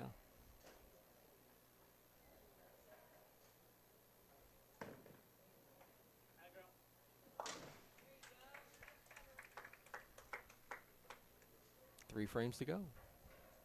Who can finish?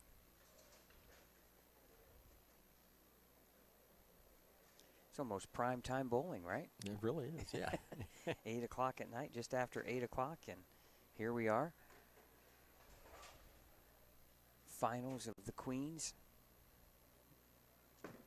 Game number 1 of what could be 2. Ooh, 4-pin there. Just a 1-pin lead here with the spare. Where does that 1 pin at? First frame. Whenever I told you. Yep. I just kind of made a comment. Yeah. You never know when that 1 pin could come into play. Yeah. And it's right now. Now that was this is the 8th frame for Teresa. So now the 8th frame is still, Ashley's up in her 8th frame next. So she holds her own destiny here. And a good cover there. Just a 1-pin game. And that 1 pin right now comes from the extra pin on the 6-count split she got. She actually had the 4, 6, 7, 10, right? No, she had the 4, 6, 7, 8. 4, 6, 7, 8, that's right. And she picked up the extra pin on the right, and that's where the difference is in this game right now.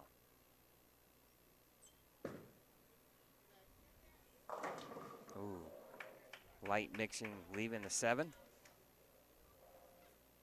A little uncomfortable. Ashley looks a little uncomfortable with her thumb there. Like she might be hanging a little bit.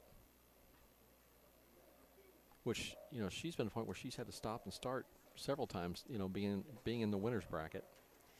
I'm telling you, it's an advantage from the standpoint you bowl less games and you have to be beaten twice. But, like you said, a lot of start-stop, hands can swell, shrink, you can stiffen up a little bit more. A lot of challenges to it, yeah. You've got to be ready to make those adjustments.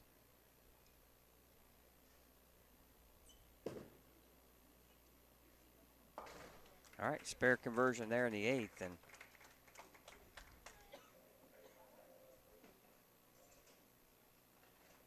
still no harm, no foul really on that, as it's still a 1-pin game with 2 frames to go. Who can perform? This is the one that's going to either win it all or advance to the next game.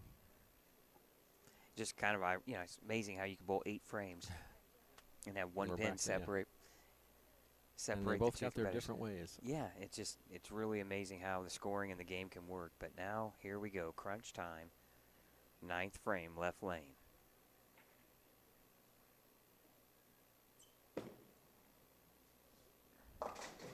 Ooh, 5-count split, boy. And that's back to the other ones where she made really good shots. She hit through them. She hit up on that one a little bit. The ball just broke loose. It just double timed on the back. This is makeable, but the 5-count, the Really 5 hurts. pins hurts. Yeah. But you got to just take that deep breath again and make sure you make a good shot and try to get this spare. Keep the heat on her opponent, Teresa.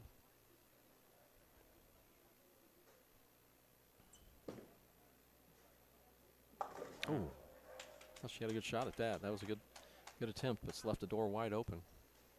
All right, 167 in the 9th. Still 197 possibility. Teresa's going on a 206 pace. But boy, if Teresa can somehow win this game, all of the pressure now goes on Ashley. I would think so. I mean, you would think that. But 2 frames is a long way to go here. Absolutely. That looks right at target. Oh, came back. Oh, flat 10. That's the difference between Teresa's ball and Ashley's, where Ashley has a little more power, a little more rotation, rev rate. She's able to get that ball to finish and send pins sideways. Teresa, on the other hand, ball finishing a little bit on the flat level, but Teresa just needs to make spares here. That's a good one there. Marco gives us to one more game. Yep. And remember what we said, it's been a while since we've had more than one game in a championship match in both the Queens and the Indiana Masters.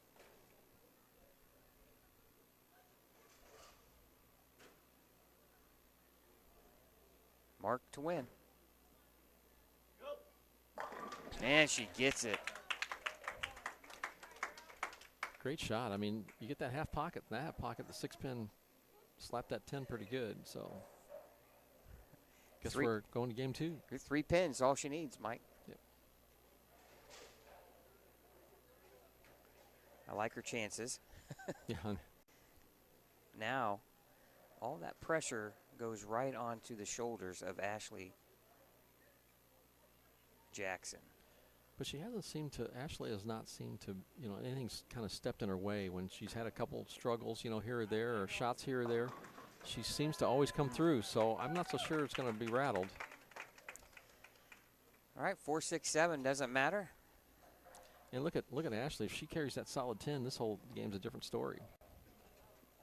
But now Ashley, Ashley has a 10th frame. 10 pin too. Well, She missed the 4. But she's got the 10th frame here that to give her an opportunity to take a look if she wants to try something different. So she's got a free frame here to practice. All right. Try something different. Yeah, Teresa forces a game number 2. We'll come back to the broadcast here with a little sponsor break here at the Indiana Queens here on Savage Bowling TV.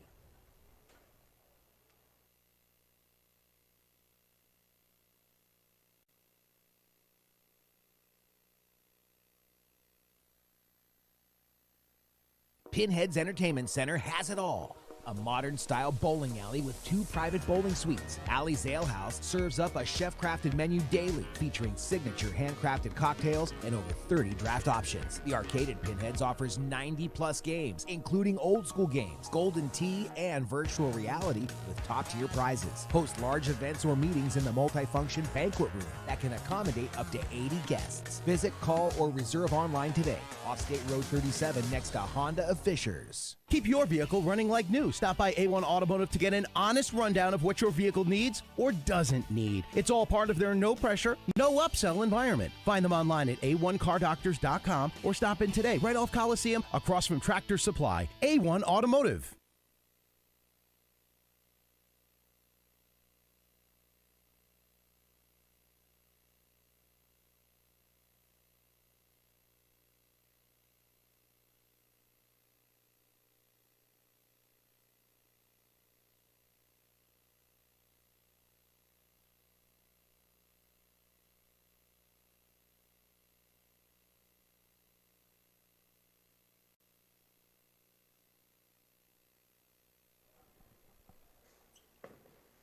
All right, welcome back here to the Indiana Queens here championship match on Savage Bowling TV. We're inside championship lanes in Anderson, Indiana, and Scott Gilmore, Mike Aulby in the broadcast booth.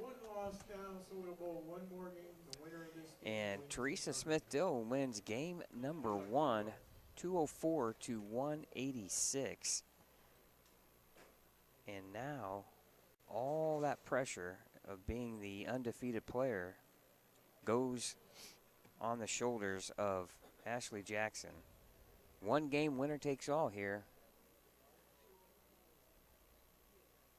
And Teresa will start the match, left lane. Oh, and that's how you want to start it. Yeah, that is the way you want to start. That sends a pretty good message. But, you know, here's where Ashley just has to go out there and one frame at a time. Make your spares, make your shots. You're the leader. Do what you need to do to take it. Still a good crowd here watching the finals of the Indiana Queens.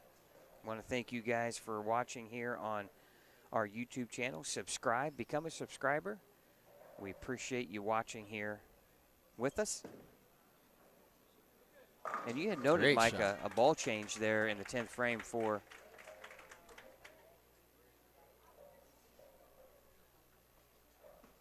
Great start. Great start. What a beautiful shot that was.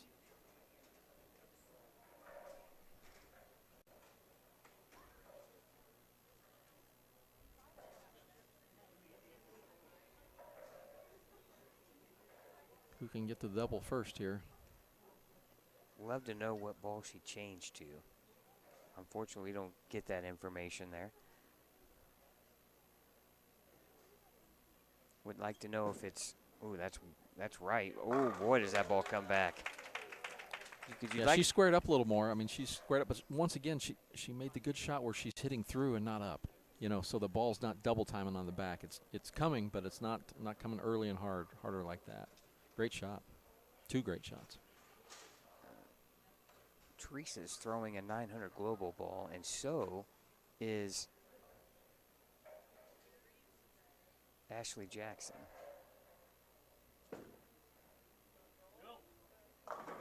Oh, hit him thin. Watch him spin right there. Back to even after two. We got a match here, don't we? So far, so good. Ladies putting on a show here in the championship match of the Indiana Queens. Again, we hope you are enjoying the broadcast here on Savage Bowling TV. We want to thank our sponsors, Brands of Brunswick, Big Four Socks, Mike Aulby's Arrowhead Bowl, Tim Mack's Victory Lane Pro Shops, Pinheads Entertainment, A1 Automotive, and RT Tour Experience. Oh, beautiful shot. Great shot.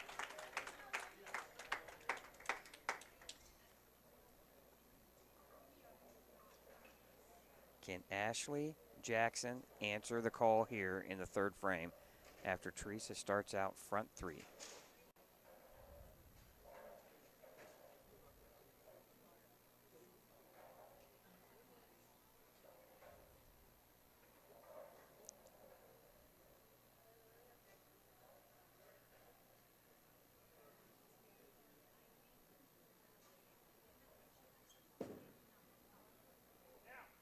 Oh, 10 back. She wasn't as confident with that, but boy, it's certainly finished in the right spot. Wow, what a great shot.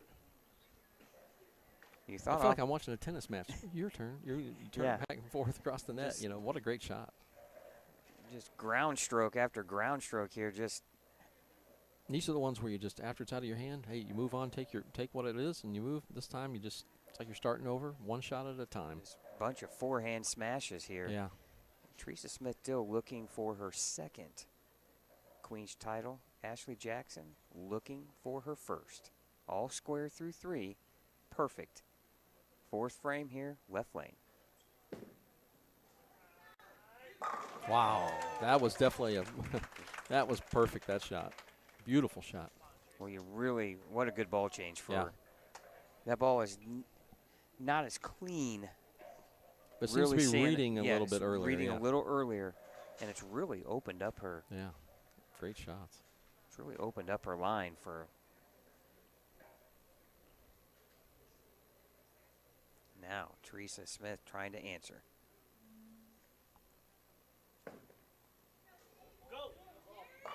Oh, and she what a does. shot. Wow. Great shot, Teresa. Just sit back and relax and enjoy the strikes, ladies and gentlemen. Both players perfect through 4. You don't get any better than this right now.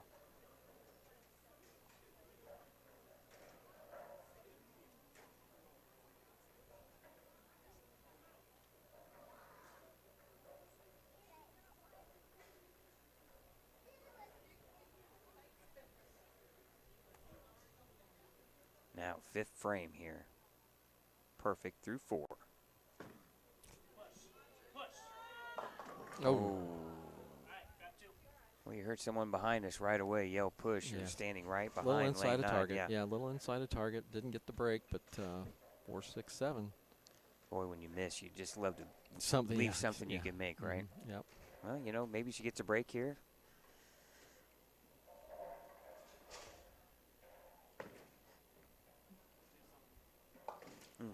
Well, that pin come into play, Mike.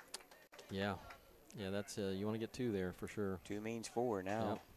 She lost 2 pins in count. And her opponent's still sitting on the 4-bagger. And if you're Ashley, this is when you want to. You've made 4 good shots, but boy, you certainly want to make a 5th. Yeah, you want to. You really want to put the clamps down on this match.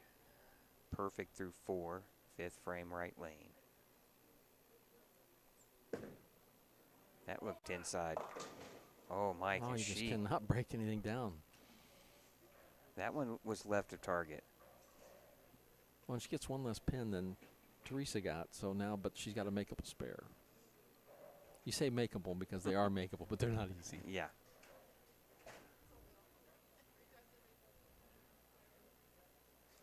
But now, though, if she can get at least 3 here, that gets the extra pin count and would give her a slight lead here in the 5th frame.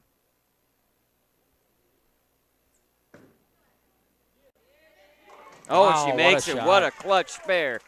What a shot.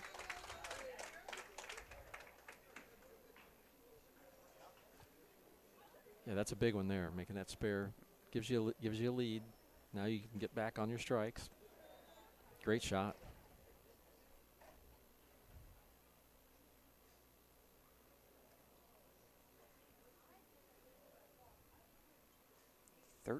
Pin lead right now for Ashley Jackson here through 5 frames. Well, the other thing too, Mike, in that situation, Teresa's on the bench thinking, okay, you know. Yeah, you do. You get a little bit of an opening here.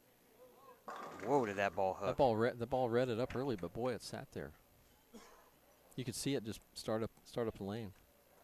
But boy, it held pocket.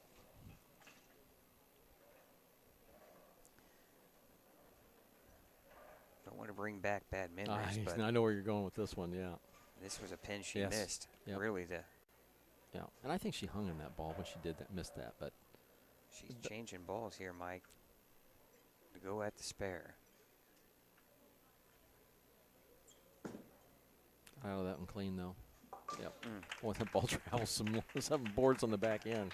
I'll be honest, I'm not a fan of throwing single pin spares that way, but if you're comfortable doing it. I used to shoot them when I knew the ball was going to hook all the time. You could lay it out there because you knew it was going to hook. Yeah. Now you set it short and you're going, oops. Yeah. big frame for Teresa. Try to get back into the striking here.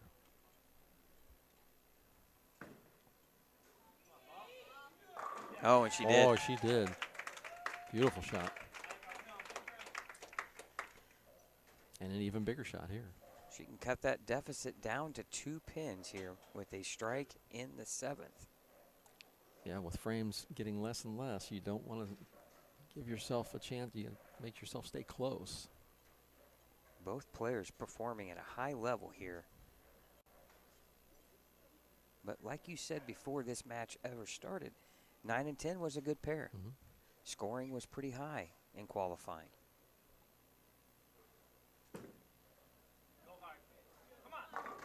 Oh, no, my. not that. Oh, a blower 7-10 and a terrible You know, she got it a time. little to the right, but that ball was coming back. It charged back, and not what I would have expected. Here's where you definitely got to get the 1. Yeah, take your medicine, as they say.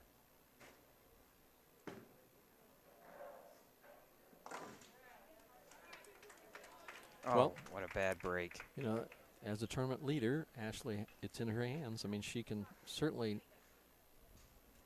set herself up to be, to perform in the 10th, and just, if Teresa can't get some strikes, then and Ashley gets this double, then she can control her own destiny. Can she calm the nerves? Remember, she said at the start of the day she was extremely nervous.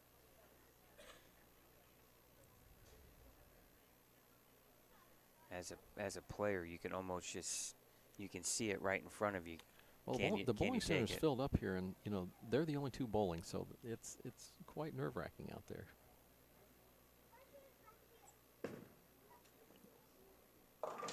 That's high. Fortunate to leave just the 3-6. Yeah, just got there a little quick with the feet and just didn't give it its room and hit up on it a little bit. Makeable spare. Guys, even the open bowlers who are waiting to bowl after this is done is watching this match.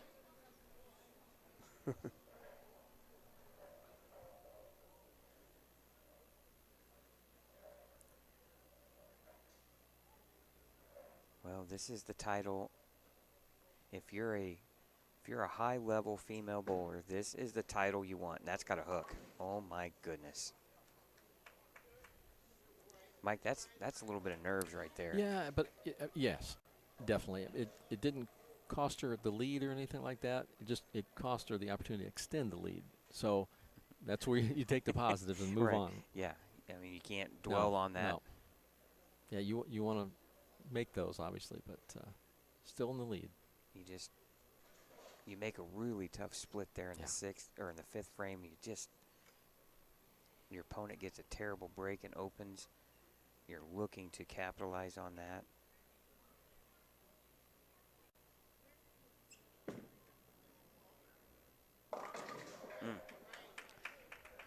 Now, it's interesting, Mike. The last few shots have crept high.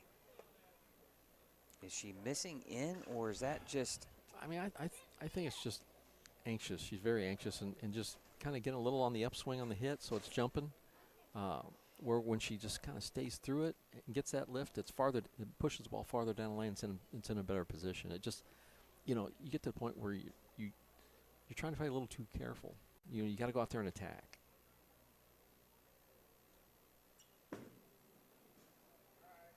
Nice spare. Good cover. Very nice. You're almost like you're trying to steer that You ball are, in there, yeah, right? it is. And you just got to be strong and firm and confident. You don't want to just start, play it in the middle. It's kind of play in the middle of the fairway. You got to go out and attack. Yeah, anytime you try to aim, you're asking for trouble. Yeah. It usually goes the bad way. All right, Teresa now still in this match. 8th frame. Oh, great shot. She's been locked in on that right lane. If they all strike out, they both strike out from here on out, Ashley wins by 1 pin. Yeah, we talked about count. There's been a couple big shots here that count has been a factor. Well, in that 5th frame, she had 4, 6, 7, and she only took the 7 off. And on a double, that was 4 pins. Total, she missed out on 2, so. Here's the 9th frame for Teresa. This is huge. This will really put the pressure on Ashley. That's got a hook. Oh! Oh my goodness, I thought that pin was spun around and was going to take out the two. Got a huge break there. And I think everybody else in the bowling center thought the same thing I did. What a break that would have been. Still far from over here. But most definitely, yeah. Ashley can step up in the 9th and 10th frames and win the Queens. The position you want to be in. My goodness, I thought that was going to. The way, I thought it hit it hard enough, Mike. No, I did too. I thought it hit it hard enough.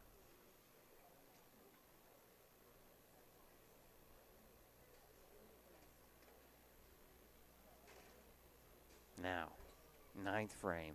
Can Ashley calm the nerves? We've said that before, but you can really, you ratchet up the pressure right here in the 9th frame. One at a time.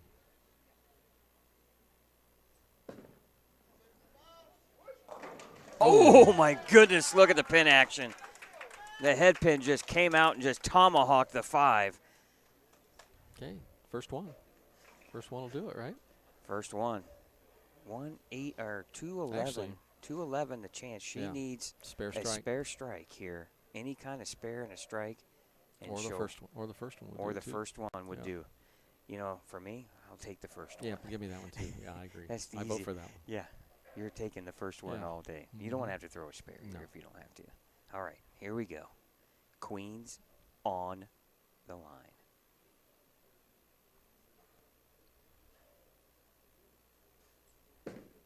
Looks good. It's in play. Oh, what a and shot. she's 10 back in the pit. What a Ashley shot. Jackson, the #1 seed, steps up in the 10th. Just keep it on the lane, folks. Here's where you can play a little careful. Great shots. I'm throwing a heater right down the middle. That 9th and first ball 10th were absolutely awesome. Perfect shots.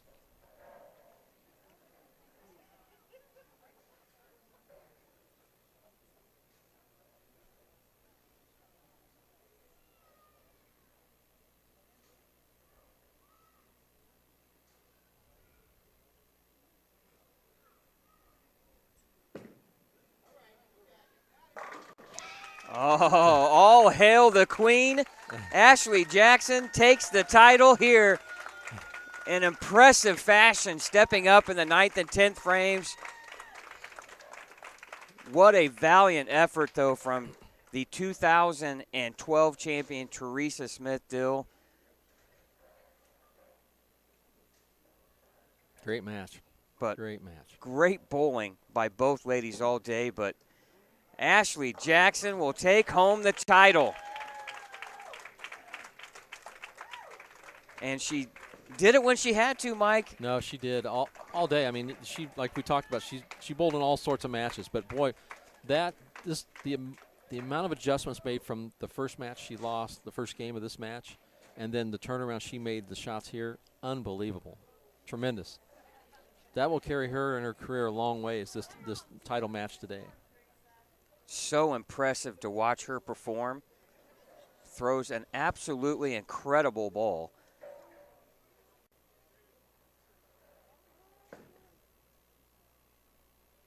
But Teresa Smith-Dill, nothing to be ashamed of. No, what an impressive tournament for her.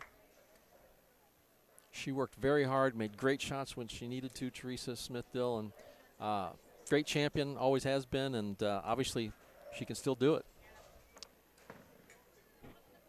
All right, when we come back, we will have the trophy presentation and the check presentation from the Indiana State USBC. And Mike Aulby will get a word with our our winner, Ashley Jackson. We appreciate you watching. Stick around here for all of the presentations and a chance to speak to the winner here on Savage Bowling TV.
Welcome back here to Championship Lanes, where Ashley Jackson is your Queen's champion.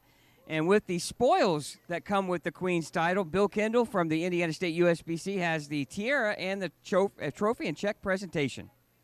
As president of the Indiana State Bowling Association, Ashley, it is my pleasure to present you with your crown. We'll let you put it on because you're a little taller than I am. And also, crown trophy that you can take and share with people, and they will be able to know that you're the Queen champion. And last but not least, the main thing, the check. Whoops, let me turn it over. There we go. All right. And your check. Thank you. All right, thanks, Bill. Mike?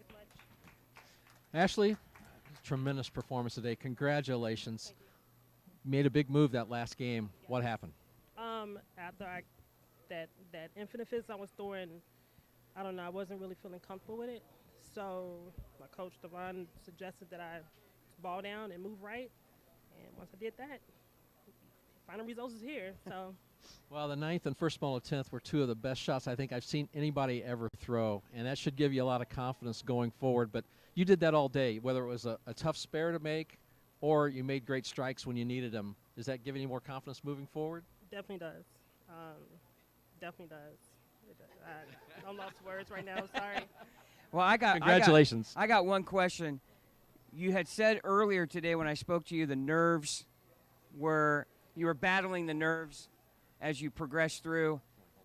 How were you feeling there in the 10th frame when you knew you had to step up and make a great shot? Where you looked like you were able to calm yourself down and you threw 2 clutch shots? Yes, definitely calm my nerves. Drinking some water, calm nerves, and just take deep breaths and execute it. I had to do. All right. Well, congratulations, Ashley. And Mike, it's the Queens always delivers. And once again, 10th frame, dramatic fashion, Ashley Jackson is your champion. And she deserves it. Boy, what a power game. And but she shows she can make spares and be very accurate as well. So we'll see a lot more of her. Well, fans, we hope you enjoyed today's Queens presentation. Once again, Ashley Jackson, your champion. For Mike Aulby, Scott Gilmore, and Chad Lester, we thank you for watching, and we'll see you next time here on Savage Bowling TV.